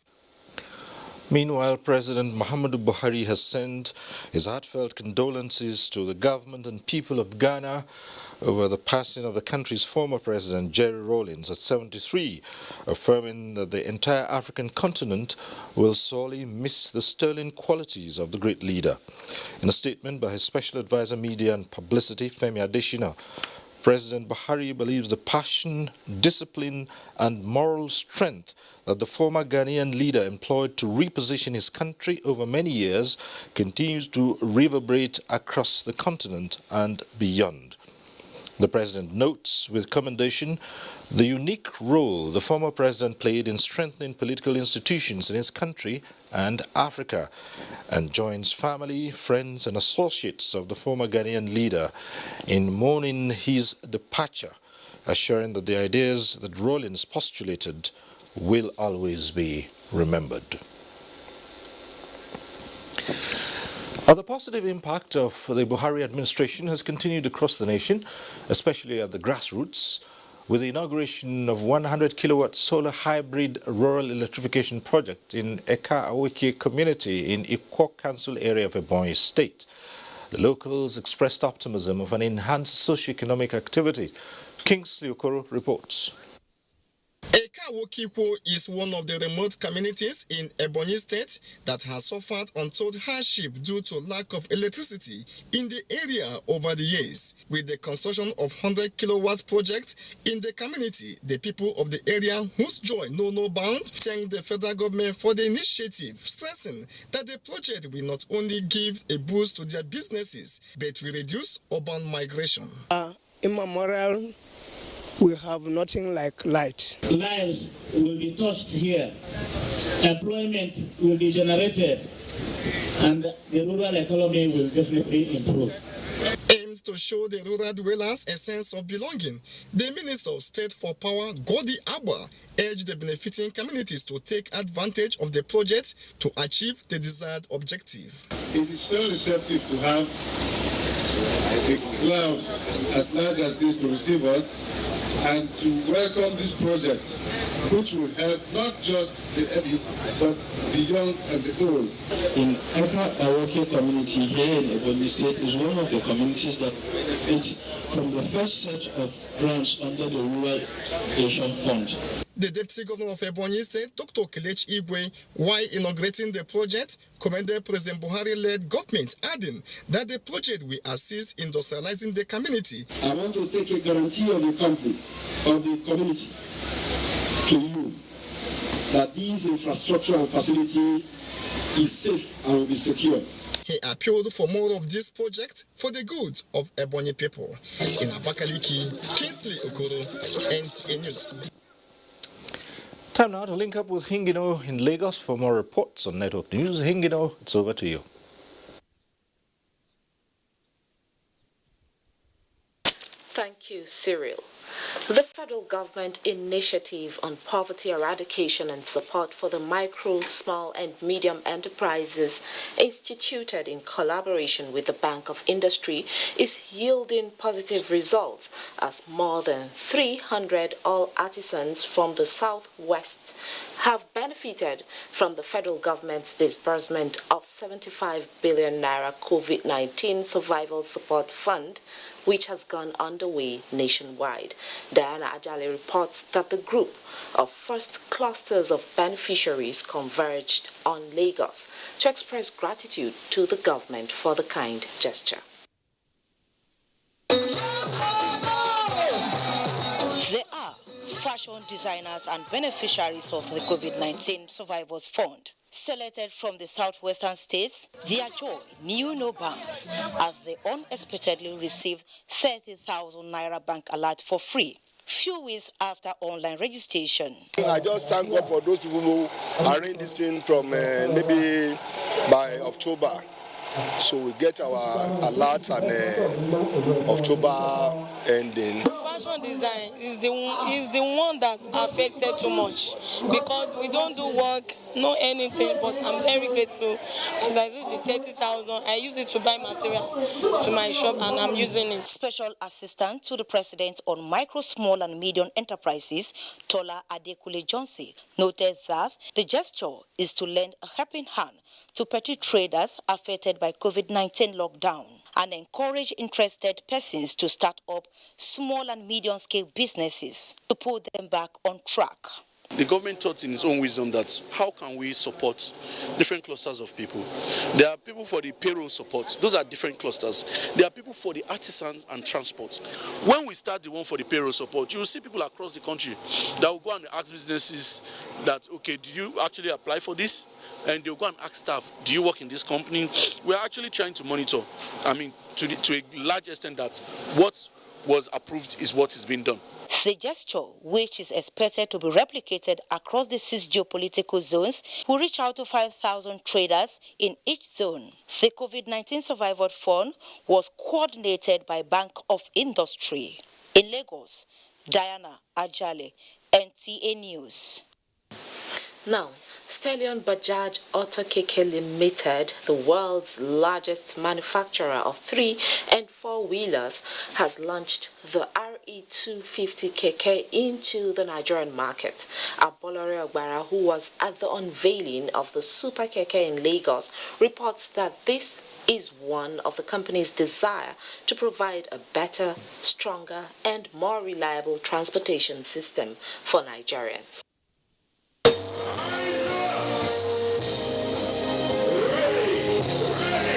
The Bajaj RE250 boasts of many first-in-class features such as 4-stroke single-spark engine, CV shaft, bigger 10 inches tires, a button to start, remote-controlled MP3 player with zero maintenance for 100,000 kilometers, to mention a few. The managing director, Stallion Auto Keke Limited, said the RE250 Super Keke is an innovative and powerful product for Nigerian roads. Based on the consumer requirement, we have now come up with a product which is far superior. You know, when you launch a new product, it also adds, little bit of benefits for the consumer. It requires oil engine change after 5,000 kilometers as compared to the normal 3,000 or 2,500 kilometers for the other KKs. This is another addition in the technology of the vehicle. We have taken care of the stronger body. We have taken care of the larger heart through the larger engine of 236cc. We have also taken care of the comfort of the riders as well as the passengers. Stallion Bajaj also had a raffle draw where lucky winners went away with juicy gifts. Put your hands together for the winner. Bajaj Auto Limited is loved in 70 countries. The brand stands for integrity, dedication, resourcefulness, and determination to succeed, and has provided employment to Nigerians. In Lagos, Abolore Ogbara, NTA News. We now take a break. Network News will return shortly. Boss. 10 please guys sing for us. Boss. You can FaceTime me on the go. Baby, I got you. 'Cause it no matter where you dey, oh baby. You can reach me overseas, my dear. Whether na Ghana, Lagos, Nigeria, you can call me on my telephone line. You know I'm always online. Only by me, I go anywhere and anytime. You can call me anytime. Glow, Brekete. Introducing Brekete. Activate a new Glow SIM and get 600 Naira free credit plus 700% bonus on every recharge and up to 100% bonus on data plans. Glow Unlimited. Following global trends in telecommunications development of 5G, the Nigerian Communications Commission in November 2019 embarked on a proof of concept with MTN in 6 locations. Relevant stakeholders, including members of security agencies, were involved in the trial. The Commission considered that the development of the 5th generation technology will be beneficial for socio-economic development of Nigeria and will consequently promote the national digital economy for a digital Nigeria that will improve the way Nigerians live and work. In view of the successful completion of the trial and a directive from the Honorable Minister of Communication and Digital Economy, the Commission commenced the development of a policy for the deployment of 5G in Nigeria. The Ministry of Communications and Digital Economy, Office of the National Security Advisor, National Assembly, Ministry of Health, National Environmental Standards and Regulations Enforcement Agency, Association of Licensed Telecommunications Operators of Nigeria are among the stakeholders that will make input into this policy. Details on NCC's website. 5G will not be deployed in Nigeria until the policy is concluded and approved. Professor Umar Garba Dambata,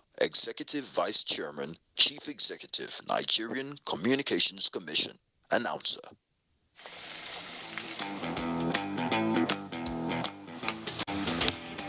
Guess what? What? I scored a hat trick today. Cool. Wow. And how did you celebrate? Just do your hands like this. And hold your nose like this. Body odor is caused by germs. That's why you need the new improved Dettol Cool Soap, which protects against 99.9% odor-causing germs with an extra burst of menthol freshness. Dettol, be 100% sure. Mommy is back. Guess what's inside? Chocolate. Biscuit. Our new toothpaste, Colgate Maximum Cavity Protection. Why are we changing our toothpaste? Because with Colgate Maximum Cavity Protection, I can be sure your teeth are cavity-free. Cavity? What cavity? Let me show you. Most toothaches are caused by tooth holes called cavities. When you brush daily with Colgate Maximum Cavity Protection, its expert formula locks natural calcium in our teeth and helps protect them from cavity. It also has natural mint for minty fresh breath every day. Mom, can I eat chocolates now? As long as you brush with Colgate Maximum Cavity Protection. Colgate is the world's most chosen toothpaste. Colgate locks calcium in. Keeps cavities out. Recommended by the Nigerian Dental Association.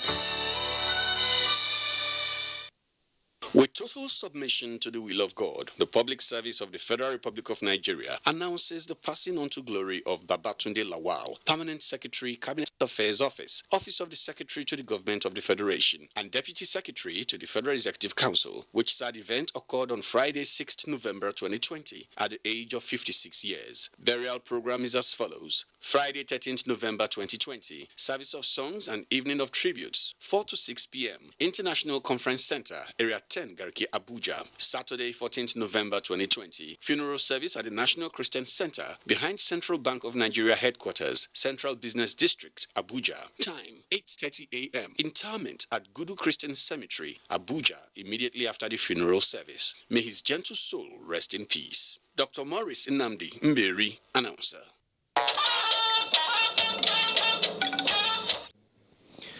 Back in Abuja and returning to the coronavirus pandemic, Nigeria's progress in containing COVID-19 should not be an excuse for citizens to let down their guard.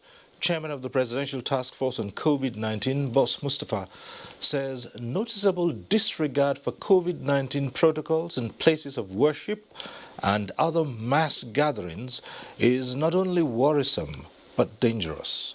Mitaire Ikben reports. The report of 90% success of experimental vaccine for COVID-19 was considered a major milestone in the fight against the pandemic. But the politics of equitable access and the logistics of distribution whenever the vaccine becomes available are reasons why the PTF wants Nigerians to stick to the non-pharmaceutical measures for self-preservation in the interim. By the time the world decides that 20% will go to the most vulnerable, you know that you and I don't fall into that category. I already have the vaccine, and the vaccine is just to wear my mask and maintain social distancing. Let's use what we have. While the battle rages against COVID-19, the nation's health authorities are also keeping tabs on other infectious diseases. And one of such diseases is Lassa fever, which is a viral hemorrhagic disease.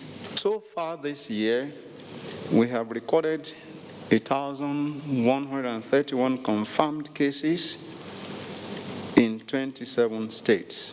It is very painful when we have to respond to yellow fever outbreaks because they should not be happening. If only we did the little that we have to do or we should be doing ourselves as fathers, mothers, citizens in protecting ourselves. The PTF says some unexplained deaths in parts of the country are being investigated and the nation will be updated on the findings. In Abuja, Mitaire Ikben, NTA News. The federal government has assured the Federal Road Safety Corps of the restoration of destroyed properties during the NSAS protests. Secretary to the government of the Federation, Boss Mustafa, made this known during the inspection of facilities and some newly acquired vehicles at the Corps headquarters in Abuja. Oyeyemi Ajayi has details. Pictures from the destruction left in the wake of the NSAS protest cannot be forgotten in a hurry. Many are working hard to rebuild, rehabilitate and reconstruct properties destroyed during the chaos. The Federal Road Safety Corps is one of them. 8 command offices were seriously affected, as some of its offices were burnt and vehicles destroyed. Undeterred by this, the Corps has acquired 16 patrol vehicles, 2 ambulances and 1 tow truck to replace the burnt ones as part of efforts to meet up with its mandate on 0% road crash reduction in the country. I want to assure you that government will do everything possible to ensure that we restock your needs in terms of operational vehicles and motorcycles, and also look at how fast we can rehabilitate and reinstate your offices. We lost about 28 vehicles, and so that means we give priority to these areas first. Then the remaining, we inject it into the critical areas. We believe that if we get more funds from the capital vote, we do all the remaining patrol vehicles. The vehicles will be deployed as part of those ready for the end of the year patrol nationwide, and the tow truck is set to be deployed to Lagos. In Abuja, Oyeyemi Ajayi, NTA News. And since suspected hoodlums dealt a hard blow to NTA Calabar, the station has been struggling to pick up the pieces. Well, there's now a ray of hope with assurances that the station will be back on air in 6 weeks. This assurance is coming from the Director General of the NTA, Yakubu Ibn Muhammad, during his on-the-spot assessment of the station.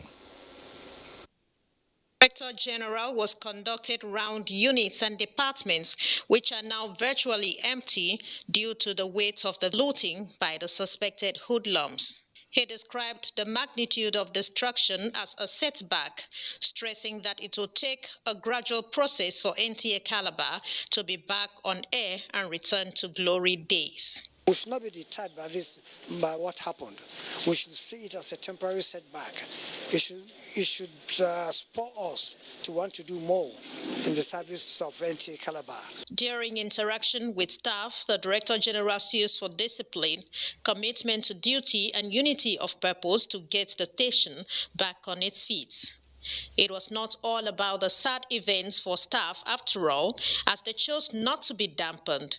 The DG turned a year older and staff had a reason to smile with a surprise chant of Happy Birthday song.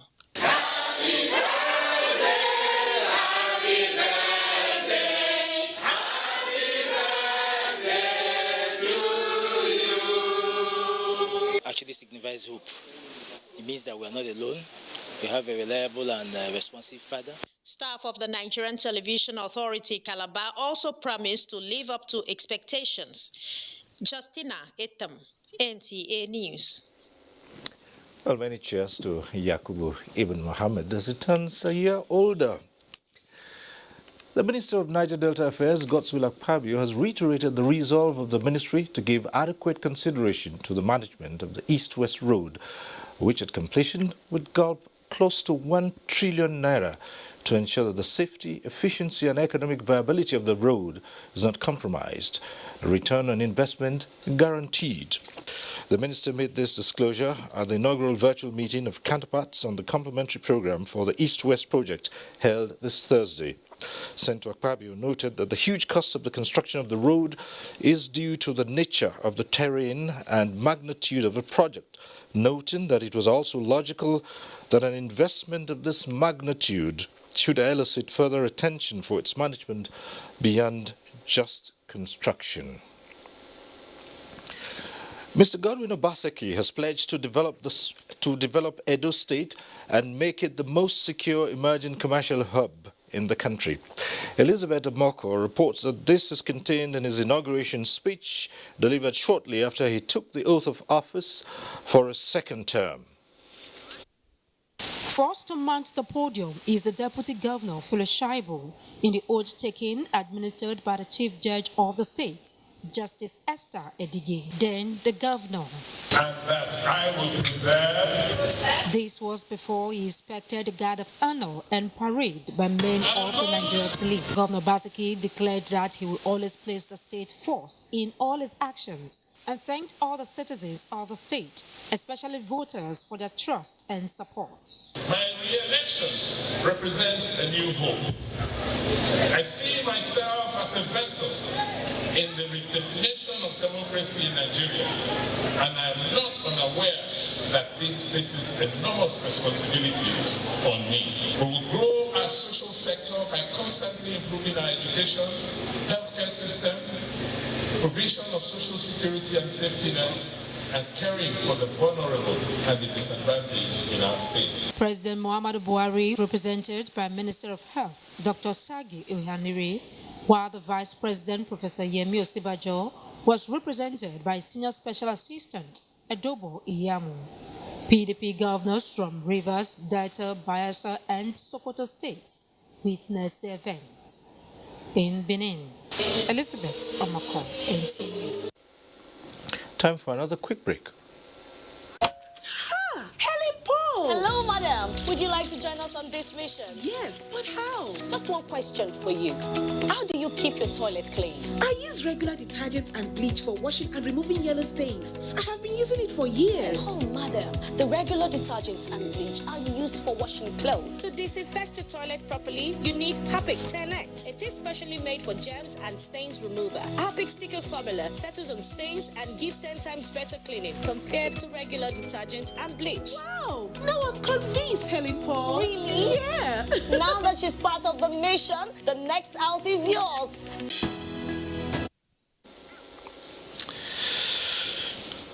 The APC national leader, Asiwaju Bola Ahmed Tinubu, has extended condolences to the family of Alhaji Balarabe Musa over his demise, describing him as a principled and committed progressive politician. In a condolence message, Tinubu said Balarabe Musa would be sorely missed by the entire country, particularly by the Talakawa, whom he fought for all his life. Similarly, Speaker of the House of Representatives, Femi Gbajabiamila, has expressed sadness over the passing of Madam Balarabe Musa, describing him as a dogged Democrat.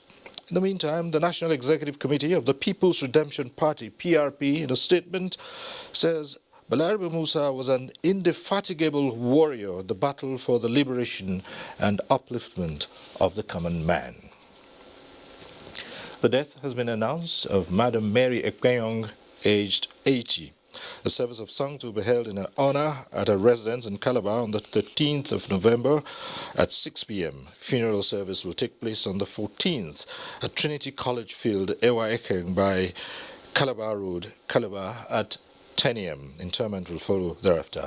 Late Mary Ekpenyong is survived by many members of her family. And that concludes Network News tonight. Thanks for being with us. I'm Cyril Stober. Good night.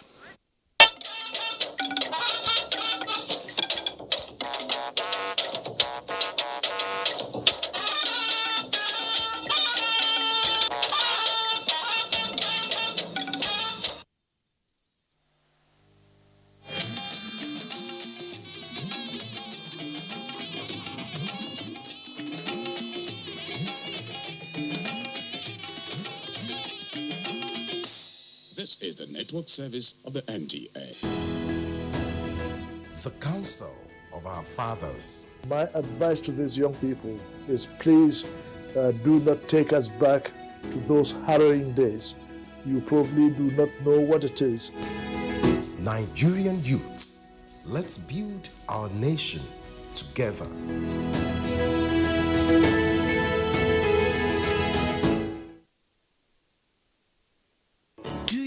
That that social media is not good or bad, and that it is you who is using it that is either good or bad. Bad social media users spread rumors and fake news without verification. But good social media users stop, verify the information, and reflect before sharing it. Now, are you a good social media user? Stop the spread of fake news. Verify the authenticity of your source for a better Nigeria. This message is from the National Orientation Agency.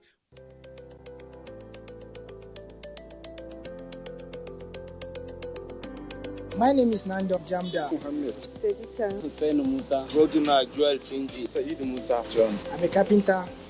I've been doing this for more than 8 years now. And I said that plantain. Na kai kimamin shekara uku. I've been selling my tomatoes for about 10 years now, and I do it for a better Nigeria. Ina wannan sana'ar lemu ne domin Najeriya ta ci gaba. Ina sa domin Najeriya ta kyau. And you can see how we are doing our small little work to make Nigeria great. As you can see, I'm a technician and I'm doing it to help myself and to help my generation. Ina zaune ne a Plateau na business. Kuma ina yin wannan domin ci gaban ƙasar Najeriya. For a better Nigeria. This message is from the National Orientation Agency.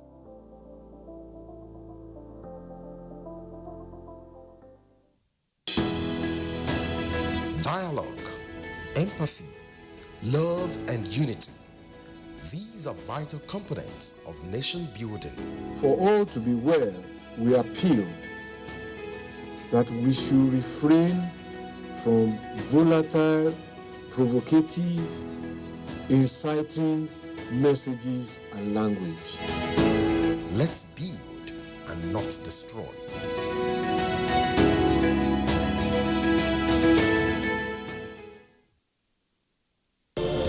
These days, people get their news and information from more media sources than ever before.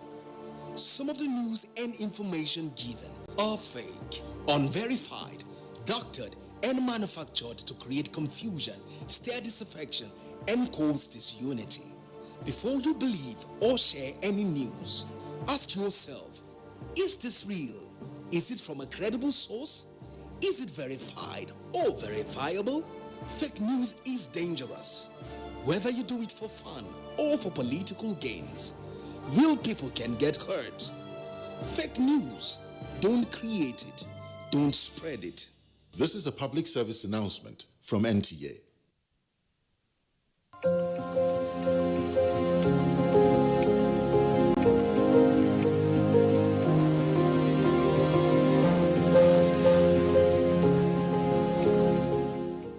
This is the story of a spectacle so beautiful.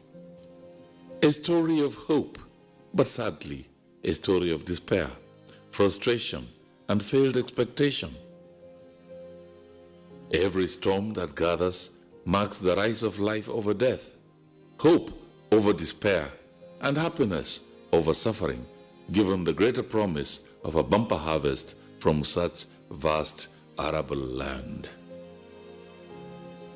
Our story begins in Newman, a junction city on a knoll adjacent to the Gongola River, pouring its waters into the Benue. Here, the highway to and fro Adamawa State and beyond up to Onitsha converge to create a melting pot of sorts. But the beauty ends here. The Numan-Jalingo Road is worse than a nightmare.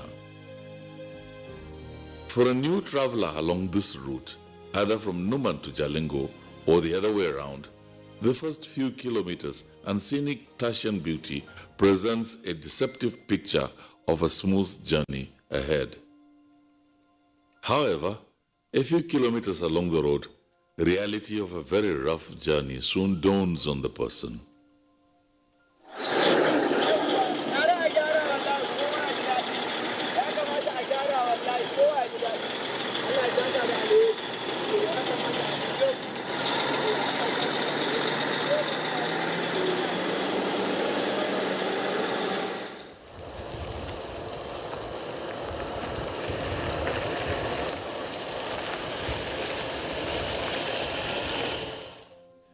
The people of the geopolitical entity formerly known as Gongola State now divided into Adamawa and Taraba states, share similar socio-cultural and economic similarities. But they also now share a common problem that is a hindrance to the development of the area. The states are endowed with rich, fertile land for agriculture, diverse mineral resources, as well as high tourism potential.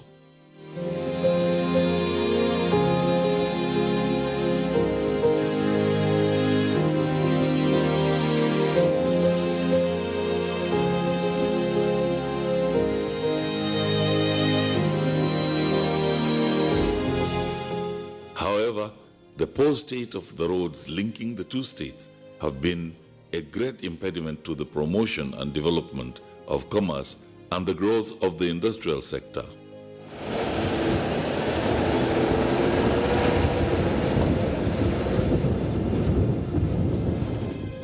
This is Zing, the headquarters of Zing local government area of Taraba State. It has one of the largest yam markets in the country, and buyers from all over the region come to purchase the commodity, which is produced in large quantities in the area. While it is a worthwhile venture for most of the traders, the poor state of the road linking the area leads to constant breakdown of vehicles, and losses are consequently transferred to the end buyers. The story is the same for other commercial and private vehicle owners that ply the Numan-Jalingo Road. We appeal to the government to, as a matter of urgency, to ensure the completion of this work. Otherwise, the suffering will be too much. And we call on the government to release funds for the company, or else the contract should be revoked and given to the next company that will do it well. The complaint of our members, especially the drivers here within this Jalingo Road, they always complain. Their tire do puncture. You buy new tire today. Before tomorrow, the tire had condemned. And also, no way you will travel to Jalingo, go and come back without maintenance of vehicle. Matsalolin da muke fuskanta a wannan hanyar suna da yawa. Especially kaman daga Numan in ka kamo hanya zaka tafi Jalingo. Kafin ka zo ma Lope. Tafiyan da bai wuce almost 30 minutes ba. Zaka yi dauki kaman awa 2 da rabi zuwa awa 3 kana tafiya. The story of the Numan-Jalingo Road is a unique one. The federal government has demonstrated a commitment to the development of the road infrastructure through the award of contracts in various parts of the country. Many of these roads have either been completed or are at an appreciable level of execution. The inhabitants of Numan and Jalingo had therefore received with joy and great expectation news of the award of the contract for the construction of the road on July the 24th, 2017 to Duke's Project Nigeria Limited at the cost of 11 billion naira. The project covers a distance of 104 kilometers and was expected to be completed in just 20 months. For now, 3 years down the road, only about 3 kilometers have been completed, and potholes of various sizes are the most prominent features on the road.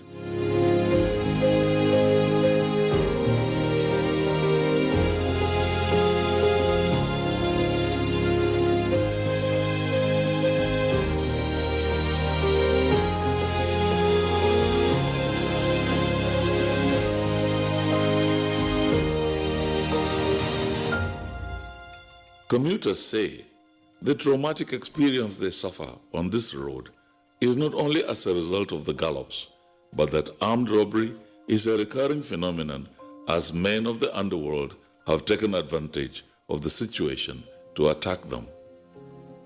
This is the only road that links Taraba with the core north of the core north of this country. But the road is very, very deplorable. It's a death trap. It kills on a daily basis. And armed robbers uses that, take advantage of that deplorable nature of the road, and then they are causing all sorts of havoc to people. We're not supposed to be a simple means of transporting our goods to the city, but that we made it impossible to transport the goods. So we feel too bad. Hanya babu gyara ga hanya kaca-kaca, moto kana tafiya nan da can moto ya baballe, kaga wannan damuwa ne. A duk lokacin da na gangaro hanyar nan zuciya ne na tsinkewa sakamakon yanayin yanda hanyar take. Ina tunanin zan fita ne ko baran fita ba. Hanyar nan ana accident sosai wanda har sometime yanzu wannan yan kasuwa ne suka duba suka nemi duwatsu suka je suka nemi mota domin a zo a rufe ya tallafa ma jama'a. At certain portions of the Numan-Jalingo Road, drivers prefer to use the dirt tracks they have created by themselves rather than the main road because of the damaged surfaces. For any sensitive elected representative of the people, this type of situation, which has adverse effect on the socio-economic life of the masses, is a cause for great concern. This has spurred Senator Binus Dodeyaro, representing Adamawa South Senatorial District, to embark on a fact-finding tour of the road project, most of which falls within his constituency. At the base camp of the construction company near Numan, he expresses his displeasure at the slow pace of work. The purpose of our visit is to inspect the road, see the level of work that has been carried out or is being carried out, and be able to do an assessment so that we can take it up with the relevant federal ministry to ensure that if the contractor that was awarded the contract is incompetent, does not have capacity, then we will call on the federal government to revoke it and re-award it to a more competent contractor so that this work can be done. People are suffering, and because of the state of the road, even in night, people don't want to travel on this road because it is not safe. Inhabitants of various settlements located along the road perhaps feel the pinch more. During his visit, Senator Binus had interactive sessions with the people who were bitter over the lack of any meaningful progress on the road project. At Tagombali, Basham, Banki, and Sanwi, the representatives of the communities voiced their frustration over the project. I passed through this road from the headquarters of my chiefdom to Numan to Demsa to Yola all the times.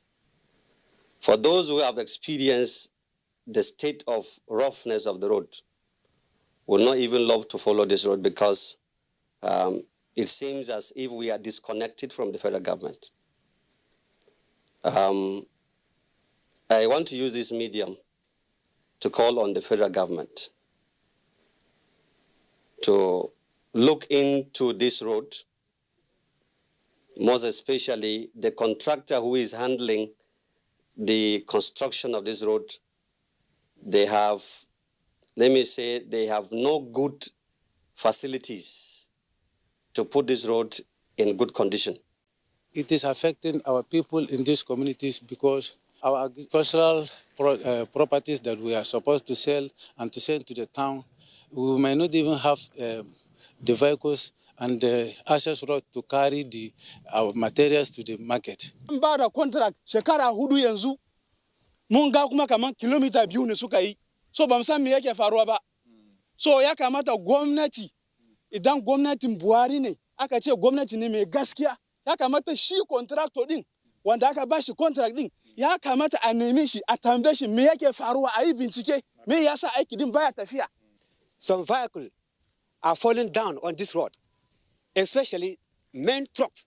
They are not following this road. They are going from Mayabalwa to Yola and Numan and the Gombe state, which they are taking long journey to go there. So if you see it now, there is no vehicle that is coming here at all. This is a federal government road. It's not state, it's not local government, it's federal government road. But you don't know what is happening.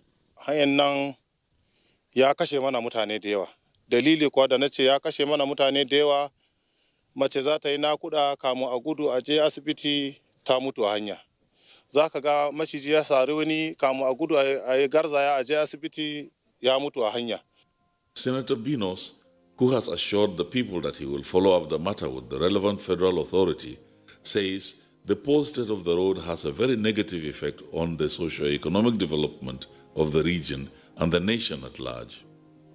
This is more so as the road is part of the Pan-African highway that traverses several countries, dreamed up by former head of state, General Yakubu Gowon. It is a major road that connects the entire northeast through Taraba to the through Benue to the southeast, south, and even to the southwest. Somebody traveling from Gombe to Onitsha, this is the road he would take naturally, But because of the state of the road, sometimes you find somebody from Gombe going to Onitsha has to go to Jos and then go through Lafia and then get to Benue. So the impact is very great. The people are agrarian. They are farmers. They produce a lot of farm produce, but even moving their produce to markets becomes a problem.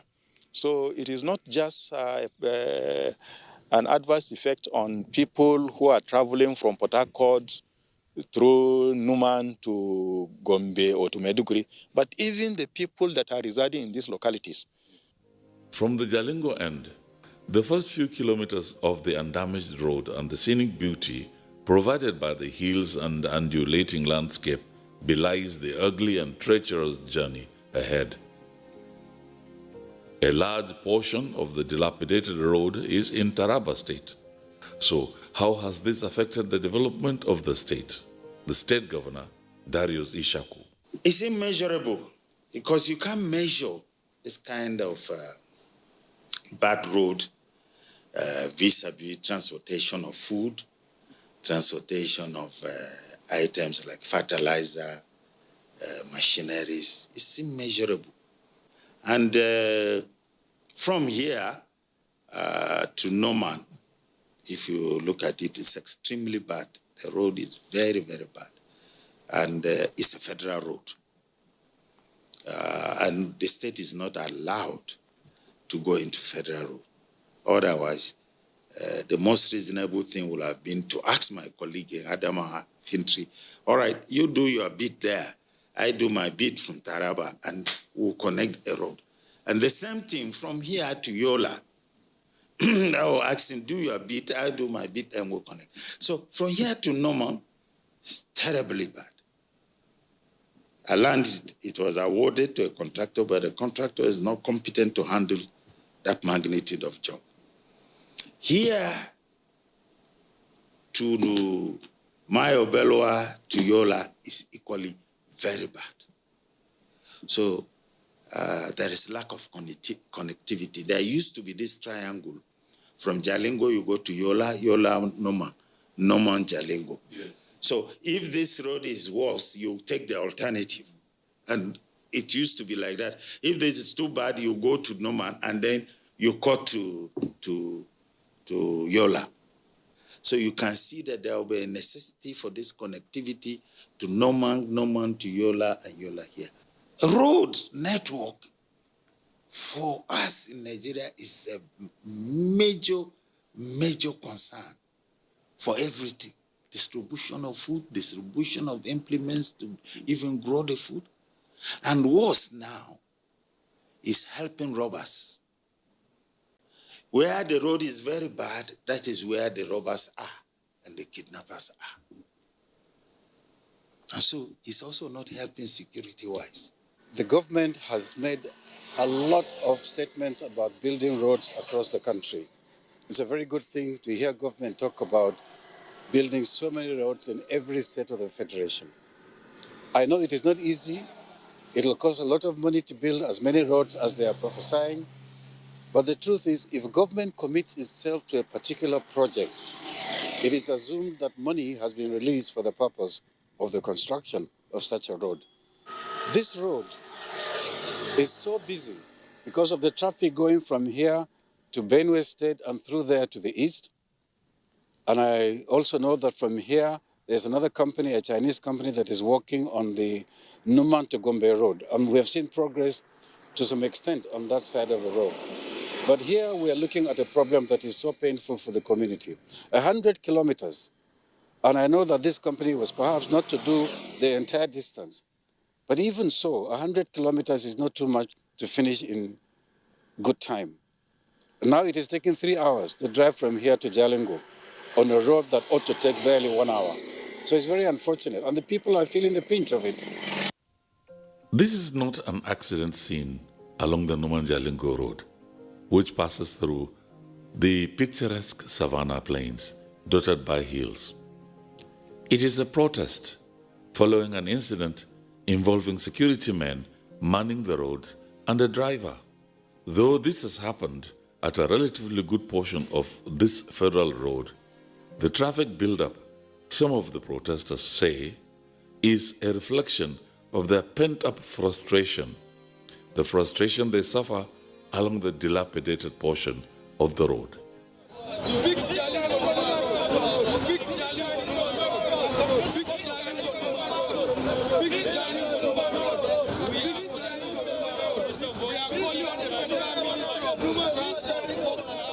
The road is becoming a menace, or the road is already a menace. It's not even motorable. Most of us do not apply that road.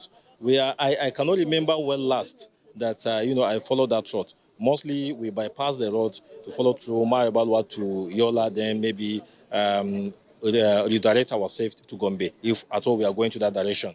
A trip along the road now takes at least 6 hours of dangerous meandering and distant diversions into the adjoining forests and mountains because the potholes have degenerated into craters which can no longer be managed by road users. The common denominator between Taraba and Adamawa is that Numan to Jalingo Road. And we believe that when the contract was signed, we felt that we will now kind of say that we will be happy that if the road is put in place, it will cushion on the effect of most of the difficulties that people are facing. Unfortunately, for over close to 5 years, nothing has been done to that effect, and we feel frustrated. And this road, assuming the road is put on use, that would have helped our people. You can see pregnant women have been suffering whenever they have costs to travel to Numan or to Jalingo to attend medical services. They find it difficult, and people are crying. You could see the frustration on the face of our people. Ko wata shiwo ta sanani wadda an tura mutum zuwa ko a Numan, kamin mu kai ma muna samun matsala hanya. Domin dalilin gargada ko mai ciki idan an dauke ta za a tafi garin yadda mota tana jijjiga mutum shiwo ma zai dadu. To wannan ne akwai matsala a gunmu wadda kuma tana nuna mana ba mu jin daɗin zama a cikin ko akan hanyar ko a cikin gari. Wannan hanya ranka daidai senata da tawagarka wadda kun samu zuwa domin kun ga hanyar da muke fama da shekaru da dama ya addabe mu. Ba ma musamman irin idan akwai ciwo wanda muna so mu kai shi asibiti. Kamin nan mu sallakan hanya na mu iso inda akwai asibiti mara lafiya ya kara jekata. Ba ma wannan ma irin idan muna so mu fita daga nan mu je inda birni yake sai mun hada da roƙo ko mun kira mota daga wani wuri ya zo ya dauke mu ba zai yarda ma sai ya kara mana kuɗi fiye da kima. Federal government should be able to know which of the company that has the capability and the capacity to be given this contract. Not to be given, the contract should not be given to a company that the headquarters is in their briefcases. And that is what we're having issue with that. We don't know this contract, we don't know the company. The company have not showcased any demonstration that they can, they have the capacity to undertake this contract. And the summary of it, the contract should be revoked. Mr. Adeika Zekius is the site agent of the construction company handling the road project. He says access to some construction materials is the major problem slowing down the pace of work. When we came, we find out that access to materials within this region is quite difficult to get, especially crushed stones for the job, because the way the job is before, it was only an asphalt on a laterite surface, but it was improved. There was introduction of stone base, a binder, and a wearing course. So what we are presently doing now is for us to have our own quarry where we can source for our material. Because presently we buy material from Triacta, from Mayobelwa, And in most cases at times, because what we actually had, where we had some challenges was we had a Chinese company here that produces stones. So when we checked the stones, we discovered that the quality of the stones is not quite good for our job. Then we also checked the one of Triacta. Then we discovered that of Triacta is good. But in most cases at times, whenever we needed material in large quantity, at times they are not selling. And they are not because they also had some projects to do. I think that is one of the major challenges we are having. But presently now, I've discussed with the management and they are willing to put a crusher around Mayolope. If you are going to do a contract of that magnitude, the first thing you do is to determine where you are going to get your materials from, where you are going to get your equipment from. So he's complaining about no query that they buy their gravel from other contractors. Imagine that kind of excuse. So very obvious lack of capacity has been demonstrated by the contractor. Federal Ministry of Works, who are the owners of the road, must have engaged competent consultants to design the roads, and the contractor tendering must have studied the design, paid visits, and understand the problems of the road, the locations of materials that can be used for that purpose to be able to arrive at the time. There shouldn't be any difficulty on construction on black cotton soil. Black cotton soil is a soil that contains a mineral we call montmorillonite. This mineral absorbs water and it swells. And then when it dries, it shrinks. And when load is applied on it, it becomes a problem. This cotton soil has been studied since the colonial master in around 1949 in Biu, Kumo, and down here. The studies have already proffered solutions.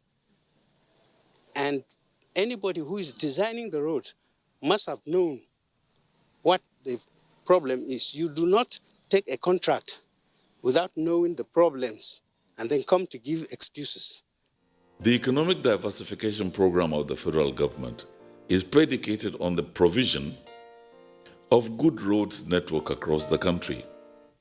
Some analysts have commended the government for the vigor with which this is being pursued in many areas. However, the story of the Numan-Jalingo Road, they say, is a rather sad one and needs to be revisited. So it has contributed a lot in bringing down the economic well-being of the people, of adding to their health challenges and so many other facets of their lives. So that is the message that we got, because we stopped on various stretches of the road. We stopped at Tagombali, we stopped at Bali, we stopped at Kwasha, we stopped at Bariki or Pankwe, and then we stopped in Mayolope itself and talked to people. And the message is as if they met and, because it is the same thing they are facing along that road. The road has contributed to the insecurity of the area. Then, as I said, the ability to move quickly with sick people during emergencies to nearby health facilities has also been hampered. So that has affected them. The presence and concern shown by elected public office holders like Senator Binus Daudayaro at least offers the people some hope that sooner or later the road project will become a reality.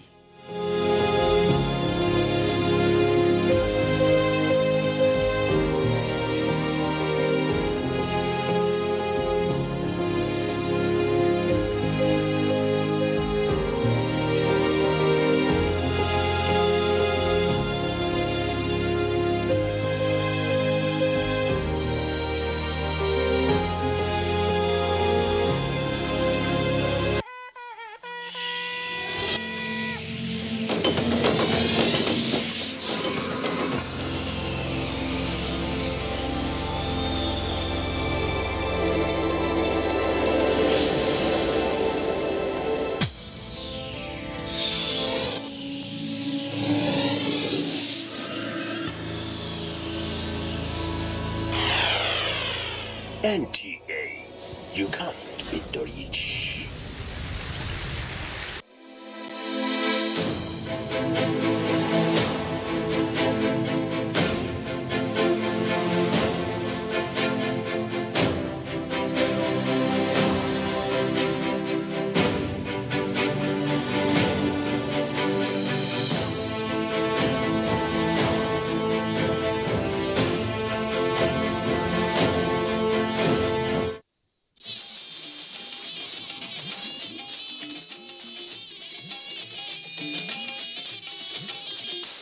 This is the network service of the NTA.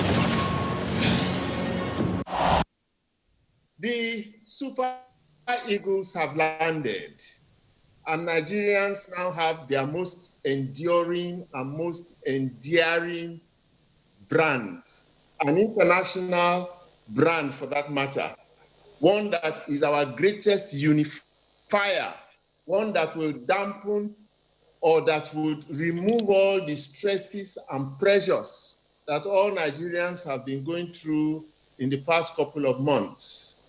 The Super Eagles have landed. On Friday, they will be taking on the Leone Stars of Sierra Leone in a match that so many people think should be a walkover for Nigeria in the city of Benin. We shall be looking at that match tonight. I am Segun Odegbami, Speaker of the Sports Parliament, coming to you live from the studios of NTA, Africa's largest television network. Sitting in Parliament with me tonight, our new look brain and brawn. Brain, beauty, brawn, everything. Adenike Kinan.